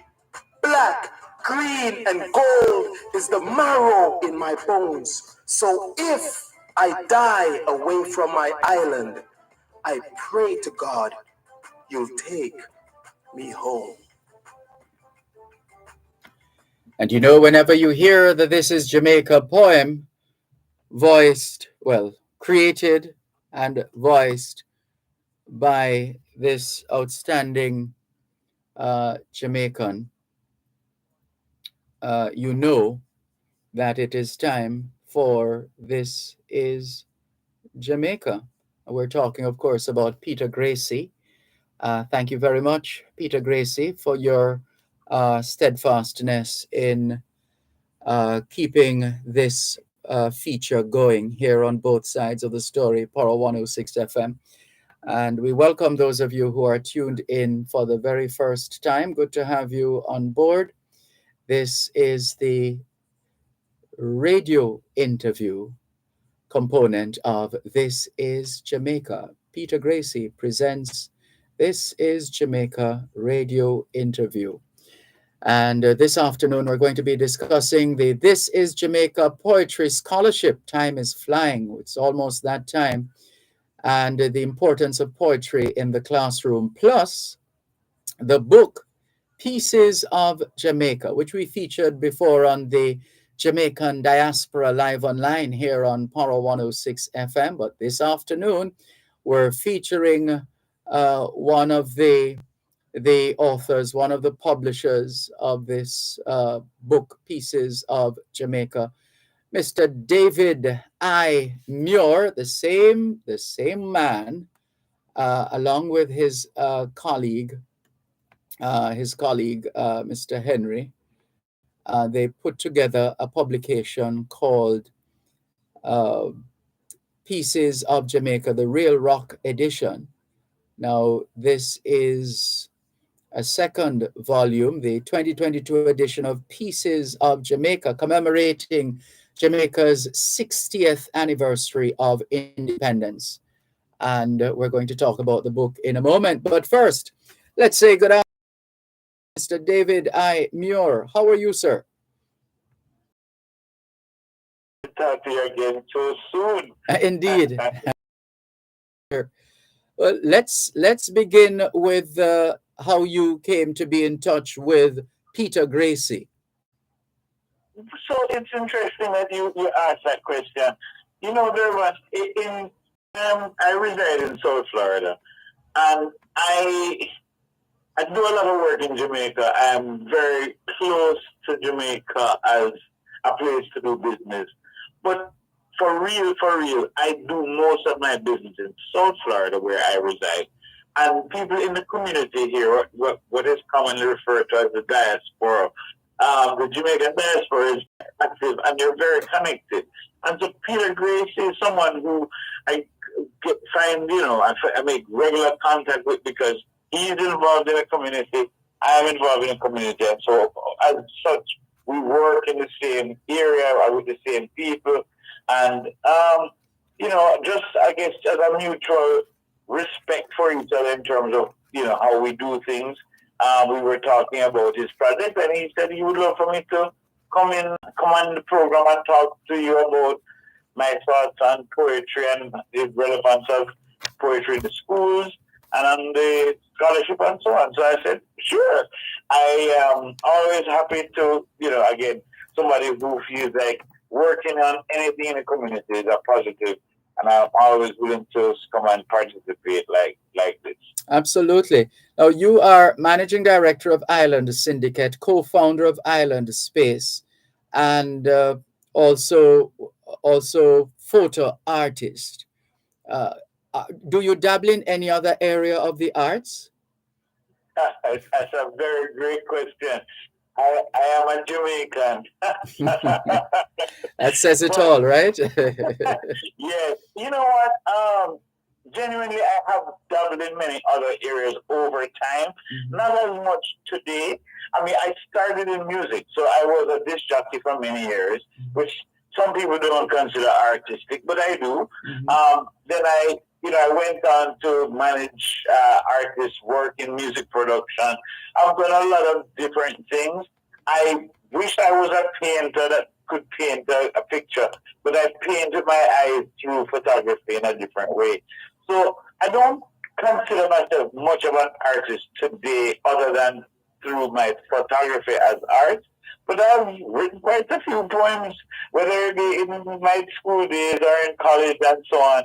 And I don't consider myself to be good at it, but I certainly know that it has value and that understanding the importance of how we put words together and what those words can translate, whether it be in song or through poetry, which is to me another version of writing a lyric for a song. I think these are extremely important facets of life. And did you have any interest? Did you exhibit any interest in poetry, for example, when you were in school? You know, I would never claim that I had interest because it wasn't. I didn't find it to be something that I thought was, or It didn't match your personality. Yeah, that's what let me frame it this way. The thing is that for me, while I know and understand and love poetry, and love many great poets around me, some of my closest friends are some great poets. But you know what it was for me is that it didn't present itself as the shiny object. I wanted to be closer to the shinier object. And I believe that if we put the right emphasis behind other artistic forms, it would encourage more people to be involved. I think, in a lot of ways, we are flawed by putting some things ahead of others. In the same way that I would say in Jamaica, more people might love playing football than they might like playing badminton.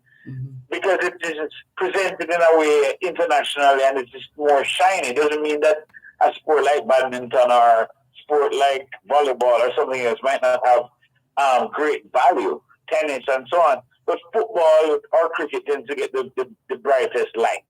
Yes. And I feel like poetry doesn't get the same light as singing poetry or musicians in that way.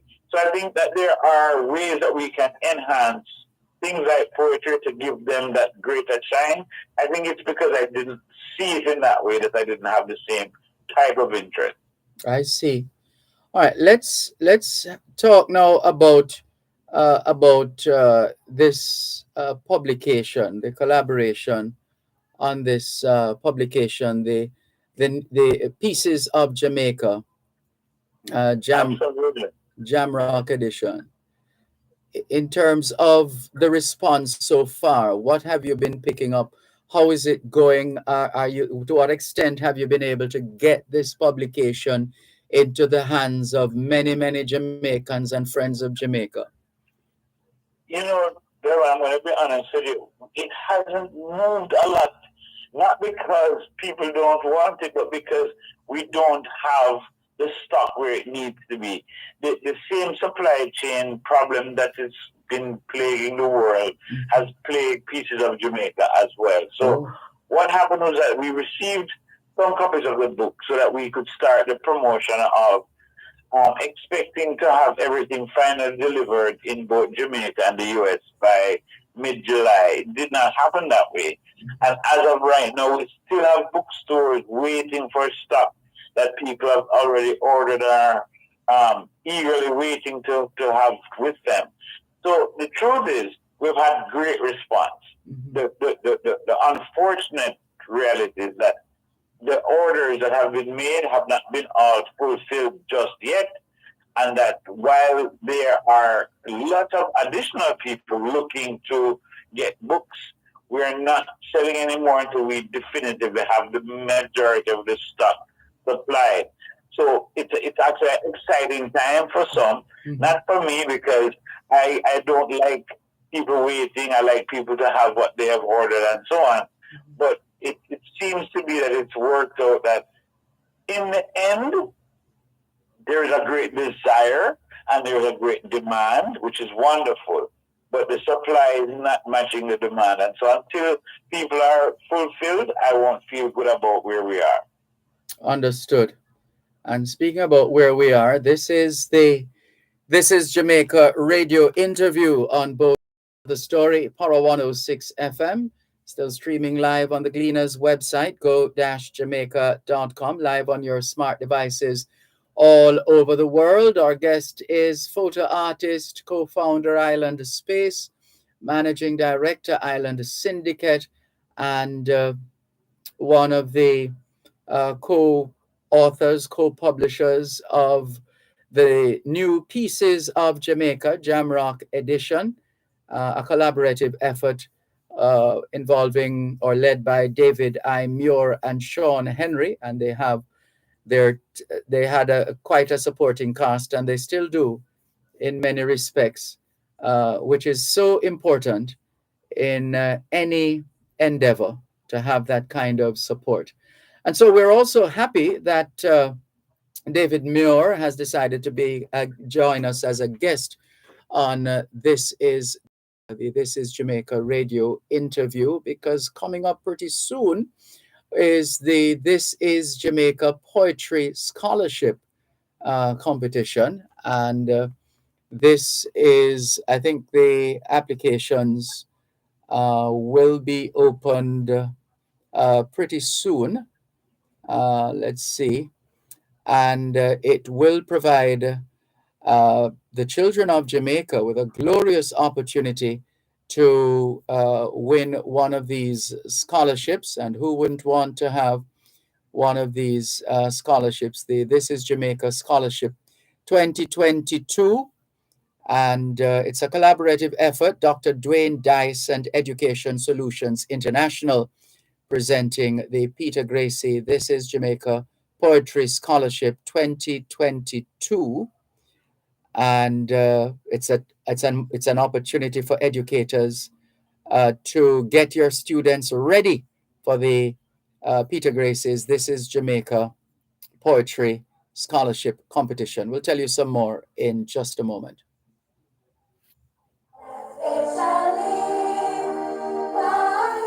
You're listening to Power 106 FM. The time is now 3:45. Gen Zers, we're back. Gen Z returns with a new look, fresh faces, hot topics, and a whole new vibe. We're talking finance, dating, dancehall. You think it? We discuss it. You don't want to miss it. So join us Saturdays at 10 a.m. on Power 106 FM and 6:30 p.m. on TVJ. Gen Z, a show for the youths, by the youths. Let my heart be silent as God as it shall lead. My word, my strength, my love, and my loyalty to give. Oh, breathe on. Thanks for staying with us here on your program, Both Sides of the Story, Power 106 FM. And you are listening to the This is Jamaica interview. And our guest is David I. Muir. And we're going to come back to David in just a moment. But just another reminder that the second annual Peter Gracie This is Jamaica Poetry Scholarship competition is on. General registration will open on the 5th of September and run until the 23rd. The first round video renditions must be submitted by the 30th of September. Why video? Well, it's the best video rendition of This is Jamaica by Peter Gracie that will walk away with a prize. The best video rendition of This is Jamaica by Peter Gracie. And the scholarship prizes: first place, $1,000, second place, 500 US, third place, 250 US dollars. It's open to students only, 16 to 17 years old, and those who are currently enrolled in school during the scholarship period. They must get permission from their parent or guardian, and they must register at thisisjamaica.org/scholarships. Thisisjamaica.org/scholarships. Applications must be submitted by the 23rd of September and video renditions by September 30th. And this too is a collaborative effort. This is Jamaica in association with Dr. Dwayne Dice of Education Solutions International Incorporated. So what do you think? What do you think, David Muir, in terms of this competition and the mobilization of our young people to participate and potentially walk away with some US dollars towards their tutelage? Listen, I absolutely love the idea of people winning scholarships. I can tell you that I come from a family of scholarships. I don't know if you know my history, and I don't want to bore people with history, but my father grew up in Jamaica in the greatest of poverty, and he was not able to attend school. He is one of Sorry, we lost that. We lost you for a moment. He was... Oh, I'm so sorry. So sorry. I was saying that my father grew up in a very, very poor family downtown Kingston. He was one of 8 children, and none of them were able to go to school. And so he was able to get a scholarship. He actually started school so late as a result of not having the money. But when he finally got his opportunity, he started in what would be considered the 3rd form at the time. And for formal education, that's very late. He went on to win the Jamaica Scholarship and went to Harvard University as, someone who came from absolutely not having an opportunity to have food to eat at home, to be able to get that type of scholarship. I have to tell you, I love scholarship. I also was able to win scholarship. My sister won government scholarship. I let myself like scholarships in college and so on. So to me, any type of scholarship is brilliant, and especially knowing what it meant to my family, coming from a very, very, very poor beginning in downtown Kingston, and to be able to leave that because of scholarship. I'm 100% for that. And I also love the idea of poetry, both performance and writing being an important part of the competition, because as I understand it, what you explained is that there will be a judging of video renditions of people performing this poem, which is Jamaica. Yep. And that is going to give opportunities to those who are performers to be win, as well as, I don't know all the stages as it goes along the poetry contest, but it seems to me as if we're going to have opportunities for different types of talent to be unearthed, and I think that is spectacular. So I think it's a wonderful idea. In fact, the scholarship itself was created to empower children to restore and preserve Jamaican culture through poetry, drama, and the arts, to explore poetry as an educational building block and to promote literacy. And the hope is to inspire and motivate students to express themselves freely through this poem, This is Jamaica, written by Peter Gracie. So it really spells it out. Yeah, to me, what do I think? More of this is what we need. I agree. Thanks to Dr. Dice and Peter Gracie and to others who can really encourage young people to, to express themselves, to see what they feel and to really share with others so that they will be understood and that we can really lift up the children. So this is all. The only negative is that there's a restriction on the age. Hopefully, in the future, we can have different categories where we have other opportunities for younger students as well. Oh, I thought you were going to say other opportunities for you to enter as well. No, I think I've outgrown that opportunity. All right. So how has this period been for you in terms of this emancipendence period? when it gets to this time of year? What kind of emotions take hold of you? Well, it's brilliant to me, Dervan, because truthfully, as a Jamaica, I'm one of those people that wear my love for Jamaica on my sleeve. So every day I celebrate being Jamaican. And there is no better time than Independence Week, if you want to call it that, the week between August 1st and August 6th, to be able to show to everyone that knows me or is near me, who's going to hear about me or wants to meet me, who I am and what I stand for. And being very prideful and very, you mentioned a couple times in introducing who I am, that I'm the co-founder of Island Space Caribbean Museum, the only Caribbean museum existing in the world. And that's another thing that I will tell you. I mean, we didn't talk about that in our previous interview. That's something that I live to be able to showcase and to highlight who we are as people from the Caribbean. It's not, when I was born in Jamaica, I lived most of my life in Jamaica. When you live in Jamaica, you don't feel Caribbean because you're Jamaican.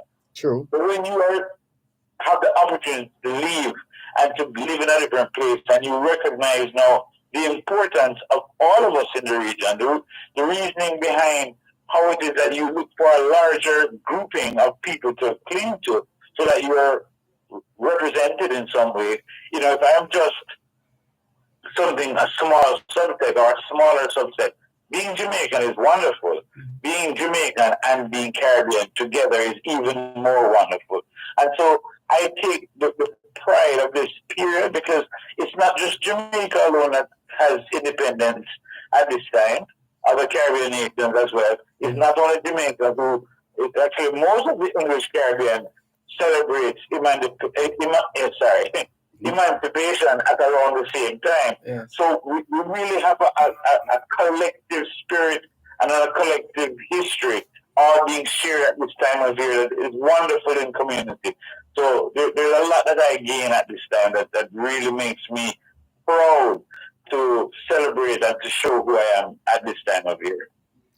Why do you think the field of photography has been so enduring? That never mind the different technologies we have gone through in terms of the camera, but it has maintained its relevance, notwithstanding its various iterations.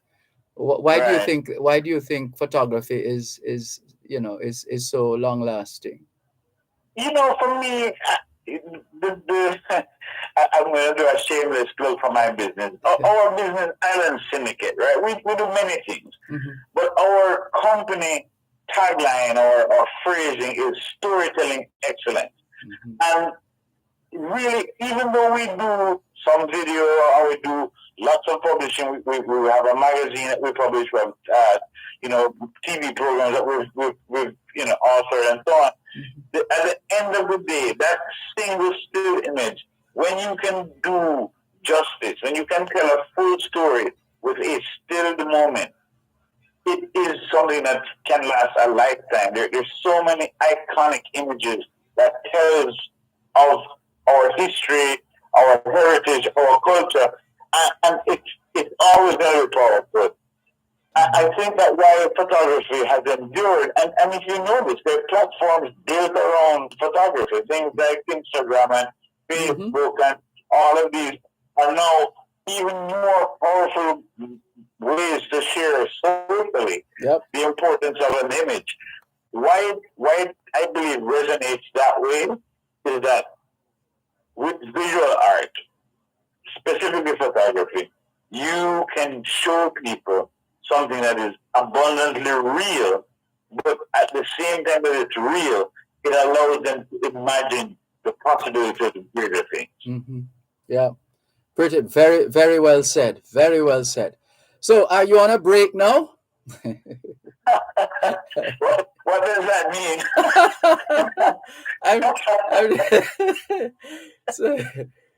So you're one of those who always find something to do. Always Yeah, working. you know what? Mm-hmm. Always working. And I love what I do. I'm extremely passionate about the work that I do, Dervan. Mm-hmm. But you know what? More than anything else, I think sometimes, and not that I speak of you here, but sometimes people don't understand the work that goes into some of the major projects. True. And honestly, there's a massive overlap. Like, for example, even though the book is now printed, the work is only halfway done because I have to tour the book. I have to go to all these different places and do the book signings. And, there's so many different contracts to negotiate with the various bookstores and vending places and gift shops. And it never really ends. The work has just begun. It really has just begun. Yes. Well, we would like to go on, but we're going to have to wrap it here. In the meantime, remind our listeners and viewers all over the world how they can get their hands. I know you have mentioned logistics issues that the world has been experiencing, but in the meantime, can they pre-order? Can they secure a copy by pre-ordering? Definitely. Mm-hmm. Yeah, so without question, the best way to get the book is to go to piecesofjamaica.com. We're Pieces of Jamaica on all social media, so Instagram, Facebook, Twitter, all of the platforms, LinkedIn, we're always Pieces of Jamaica.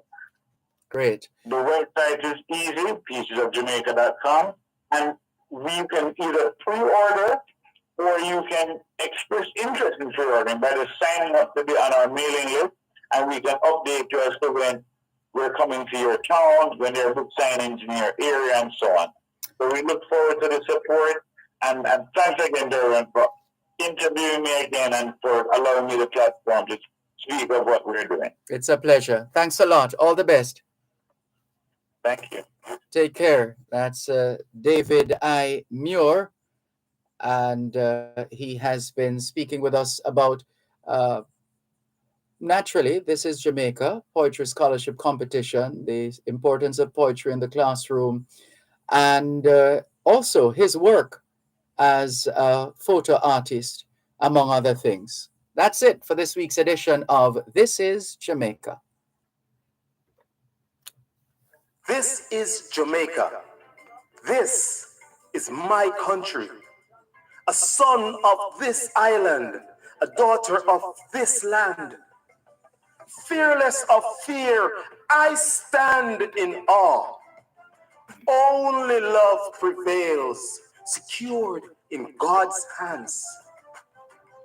This is Jamaica, where joy cometh in the morn, surrounded by mystic waters, crashing upon the shores where only heroes are born. Only if you knew Jamaica as well as I do, then you would utter, I love you, Jamaica. God knows I do. This is Jamaica, a simple speck in the universe. Our hearts beat and pulse in every nation, but only second to the kingdom of God. We put Jamaica first. I am Jamaican, regardless of where you may find me. Black, green, and gold is the marrow in my bones. So if I die away from my island, I pray to God you'll take me home. At Wellington Dental, they offer cleaning, filling, whitening, and other services for the entire family. The time by Wellington Dental is 4:01 on Power 106. Gen Zers, we're back. Gen Z returns with a new look, fresh faces, hot topics, and a whole new vibe. We're talking finance, dating, dancehall. You think it? We discuss it. You don't want to miss it. So join us Saturdays at 10 a.m. on Power 106 FM and 6:30 p.m. on TVJ. Gen Z, a show for the youths, by the youths.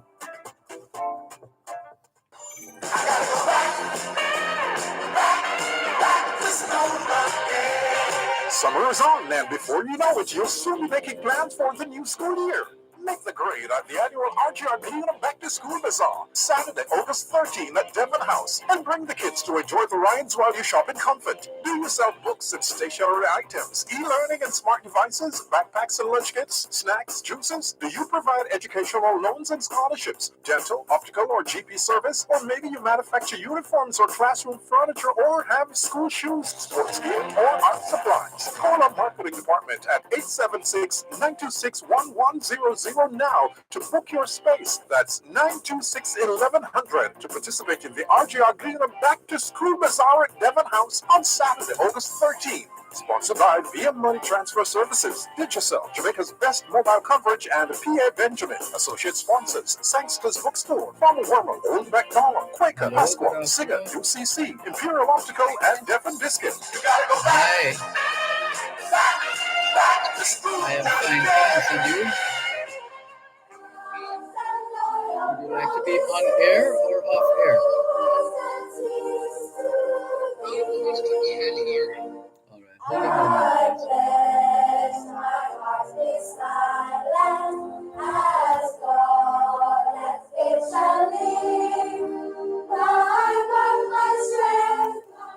¿Qué hora es en espagnol? Son las 4:03. Quelle heure est-il en français?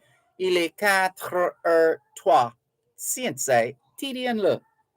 Su Dien Ling San Fen. 3 minutes past 4 o'clock in the afternoon here at Broadcast House, 32 Lyndhurst Road, Kingston 5, St. Andrew, Jamaica. Have you had a checkup lately? If not, now is a good time. Let's not wait till we get sick to get a checkup. How about that? Checking in with more on your program, Both Sides of the Story, here on Power 106 FM. Let's go to the phone lines. We have a caller on our text line, same as the WhatsApp number, 876-365-3346. Good afternoon. Thanks for calling. Miss Dervan. Hi. I'm calling about the state of Spanish Town. And we are celebrating 68th birthday of Jamaica. Mm-hmm. And since I was a girl, I'm 67 now, right? They have a street in Spanish Town called Young Street. And the two sides of Young Street down to the bottom to the LOG supermarket. They have plastic bottles. The water is not running as it's rain in Spanish Town, the whole place flood. And I mean, if you drop in that water, you're a big father got to take your life. That's the condition. And then you have a road named Oxford Road, run by where the Victoria Mutual Bank is. Yes. You have that dirty, stagnant water in the gutter. The water is not running. It's just there. And the two sides of the road, right? Mm-hmm. And again, we're celebrating 60. What happened to the parish council people? What happened to Miss Babsy Grange and all of those people who drive through Spanish Town? And I mean, that drain is there over 20 years. And the water is not running. And when I was a child, you used to have men who clean the street in the night, right? And I mean, the water is just there across on that gas station, and the two sides of the road stagnant. They would do say they cleaned up for Jamaica 60. Mr. Holness come from Spanish, and I guess from you was a child that water is there. You understand? And we are showing off and celebrating 60, and we're not cleaning up our place. In fact, there was supposed to have been a special cleanup program for our towns and cities to mark Jamaica 60. It's not done. It's not done because that's a town of Spanish Town. And another thing, where the government bus is driving, right in the middle of the town to LOG, that supermarket there, I mean, the road is so bad. The road is bad. It's the center of the town that, and the road is so bad. And they don't even fix it, and that's where the bus drive to go to the terminus. Yeah, it's a cry that we've been hearing for some time, in particular about Spanish Town. There are other places too, but Spanish Town. Plastic bottles and all of those things. Spanish Town should never have been allowed to end up the way it is now. Spanish Town is perhaps one of the most historic town centers in all of Jamaica and the West Indies. What should be happening in Spanish Town we should be having busloads of tourists from all over the world, not least of all Spain and other Spanish-speaking countries, coming to Jamaica, staying at hotels and guest houses and Airbnbs in Spanish Town, tours right throughout, events, maybe even a musical or something in the square, to illustrate the history of Spanish Town, etc., etc. There's just so much. That Spanish Town is too rich to come across as being so poor, quite frankly. Way too rich. But it's, you know how the saying goes. The saying goes, if without vision, the people perish. Yes. There's need for vision and leadership for that kind of transformation to take place. Dreams, I think we need to clean it because people are walking on the street and it's the two sides of the road. A lady have a hairdressing shop right there, and since I have sense, I know myself that water been running and nobody cleans. Yes, and there's also the need for some kind of re-engineering of the area, because a lot of the infrastructure is old and worn and falling apart. Yeah. A lot of work to be done. Unless, wasn't there an organization called was it Friends of Spanish Town or something? I'm not sure. There was some organization that was formed, or Spanish Town Redevelopment, something. I think I remember reading that. But it's most unfortunate. Well, you have done as much, quite frankly, by being on. So let's hope somebody heard and it actually fell on fertile soil as opposed to rocky, stony ground. All right. All right. Thanks for the call. Okay, you're welcome. Have a great evening. You too. Take care. This is your program, Both Sides of the Story, Power 106 FM. Still streaming live on the Gleaners website, go-jamaica.com. And we're going to a long overdue feature, long overdue interview, scheduled and rescheduled and scheduled and rescheduled again. And our sincerest apologies to founder, CEO, Chief Medical Officer of MD Link Limited, Dr. Che Boyen. Good afternoon to you. Thanks for your patience and understanding. How are you? Good afternoon. Thanks for having me. It's a pleasure to be able to speak on your radio station. I'm well. How are things on your side? We're fine, thanks. Thank you very much for joining us. The pleasure is all ours to have you on board. Now, this business of yours, MD Link, it's hard to believe that this business was founded in 2017, and fast forward to some 5 years or so later, and it's still up in spite of all that has happened and continues to happen at home and abroad. How do you explain that? Okay, good question. Yes, we did start MD Link in 2017, and most people may know it as from our drive through the testing, but we actually started as a telemedicine company. And what that means is a patient can quickly see a doctor on their phone, on their iPad, on their computer, online. Hold on, slow it down a bit there, because some people are listening to us and they're going, what? You can do that in Jamaica now? So just slow down a bit on the telemedicine platform and how that works and how we can access it. Right. Again, it's about seeing a doctor online. Mm-hmm. So you don't have to go into the doctor's office. You simply pull out your phone, log on to the website, and you choose which doctor you would like to see. And we cover common conditions. So it's not the serious conditions like, bleeding or head trauma or loss of consciousness. We don't do those. We do the common conditions like an eye infection, a urine infection, gonorrhea, sexually transmitted diseases like herpes, those things that you want to quickly just refill your prescription online. That's what we do. Even conditions like hypertension, diabetes, most persons know what medication they're on and they just go to the doctor for a refill. And that's where we come in. We offer this convenient service where you can skip the waiting room and see a doctor online from the comfort of your home, in your car, in your bathroom, anywhere. We bring the doctor to you on your phone. And that goes into video calls, phone calls, as well as text communication. And the doctor is able to assess you and send a prescription, a lab test, anything that would be done in office, we can do it online. From I was a child, I would hear about a doctor always being on call. Does that still hold true for your operation? Definitely. We are a 24/7 service, 7 days a week.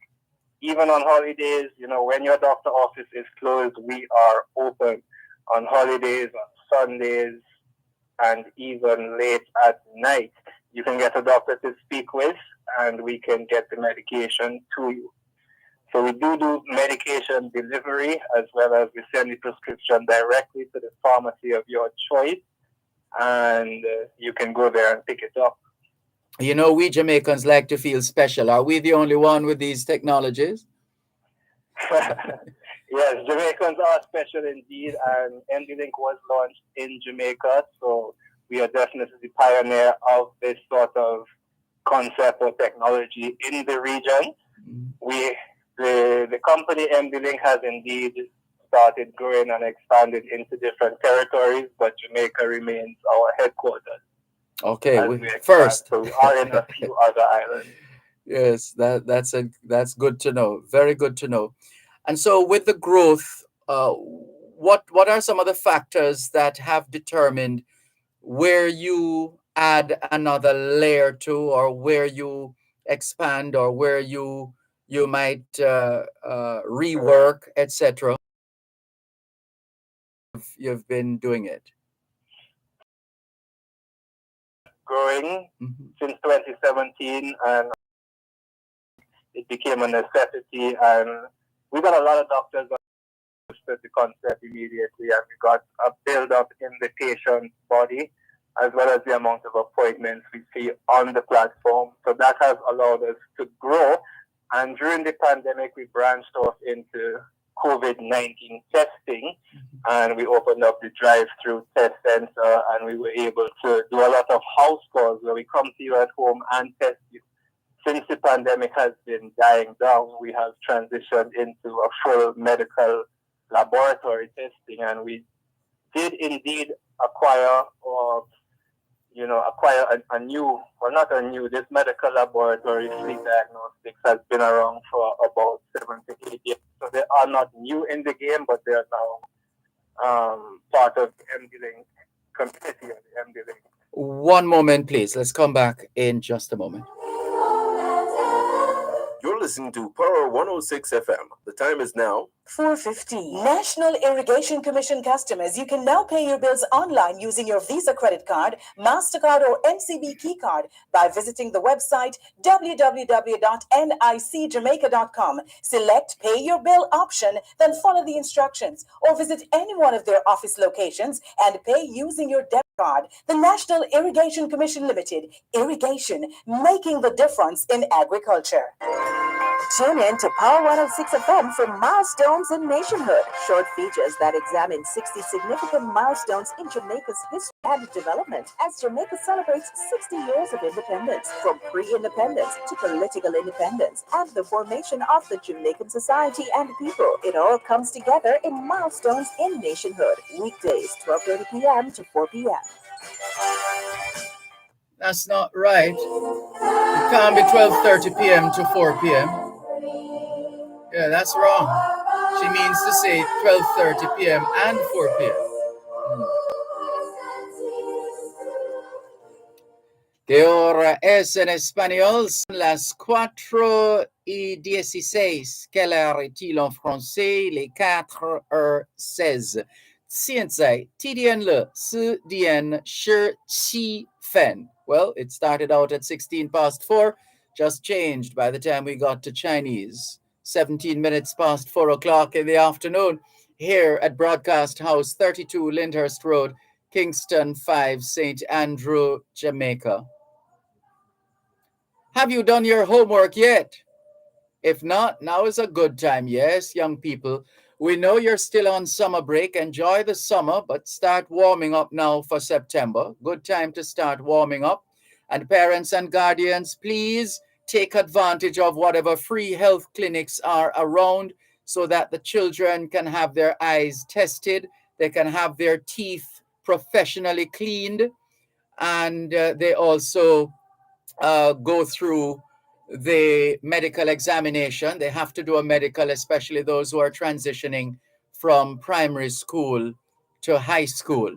All very important part, a very important part of the development of our young people. Just make sure those eyes are functional and functioning, and as we said, those teeth are professionally cleaned, and just have them do a general medical. A lot of them are going to be participating in sports, and it's very important to have an idea of their condition so that you can tailor programs or specific to individual students and student athletes in keeping with their state of health. But I'm not the doctor here.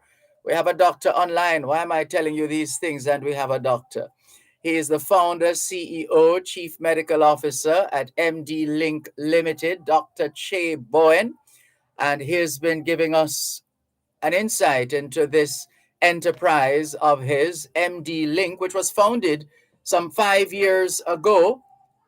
It's primarily started out as a telemedicine platform where they mix healthcare with technology to connect patients to doctors in very convenient ways and also quite affordable as well.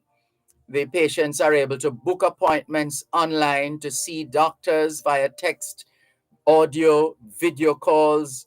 Doctors, they have a on their platform quite a dynamic team of health professionals, from dermatologists to dentists, gynecologists, pediatricians, etc. And they continue to spread their wings beyond the shores of Jamaica, operating as well in the Twin Island Republic, Trinidad and Tobago, which is also celebrating 60 years this year, Barbados, the Dominican, I beg your pardon, Barbados, Dominica, the British Virgin Islands, St. Lucia, and Antigua. So is it that you are prospecting and looking around to see, all right, where else shall we go? What else shall we take on? Is that the kind of dynamic environment you're operating in, Dr. Boyan? Correct. The platform, the telemedicine platform, is a scalable platform, and it's an online service. You're seeing the doctor online. It's an app on our website, and therefore it's something that we can share outside of Jamaica as well. And we have definitely begun to do that in the other islands, with Jamaica remaining as our headquarters. I know a lot of persons would know us for our drive-through COVID testing, and since then we have acquired a lab. So with that lab, our vision or our plan again is to sprinkle some technology in there, modernize it, and give the best service to the patients and the people of Jamaica in terms of affordable healthcare, accessible healthcare wherever you are. And sorry, go ahead. The MD Link platform in itself is evolving from more of a see a doctor online to a digital health ecosystem where you can go online and get all your healthcare needs.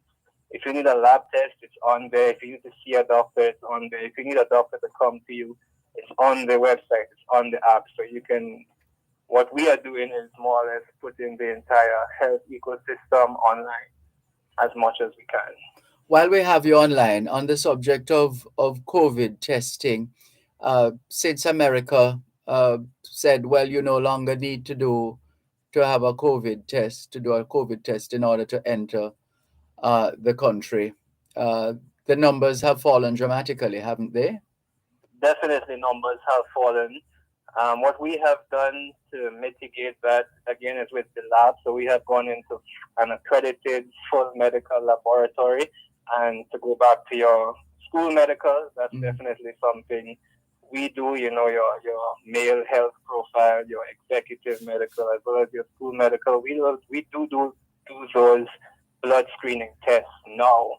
So we have evolved into more than just a COVID testing center. We are a full testing center. And at the drive-through itself, we have evolved even further in that we offer STD testing. You can come there and get tested for STD, any blood test, any COVID test. Persons still have to get COVID-19 tested to travel. So the drive-through in itself is still operational, up and running, and we have added on more services to the drive-through so you can get easy, convenient access to healthcare. Can you say, and I'm asking for the listeners, can you say which countries are still holding out in terms of insisting that you have a COVID test done before traveling to their territory? That is a great question. I don't have the specific answer for you. I know for sure Cuba is one of them, a few of the Latin American countries, and I believe a few of the smaller islands. Okay. Yeah. I see. Still require PCR testing, especially. Right. What about your turnaround time? How efficient are you at MD Link as far as the results are concerned from the various tests and checks that you conduct? Correct. And as you can imagine, with the drop in demand for COVID testing, all the labs can manage the turnaround times a lot better. So we do maintain the fastest turnaround time on island, and that is 24 to 36 hours. I see. And for those who would like, sorry, go ahead. As fast as 6 hours, that is by special request, of course. I see.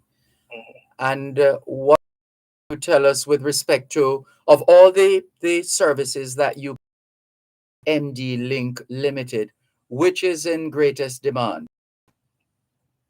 The one in greatest demand right now would be the lab testing.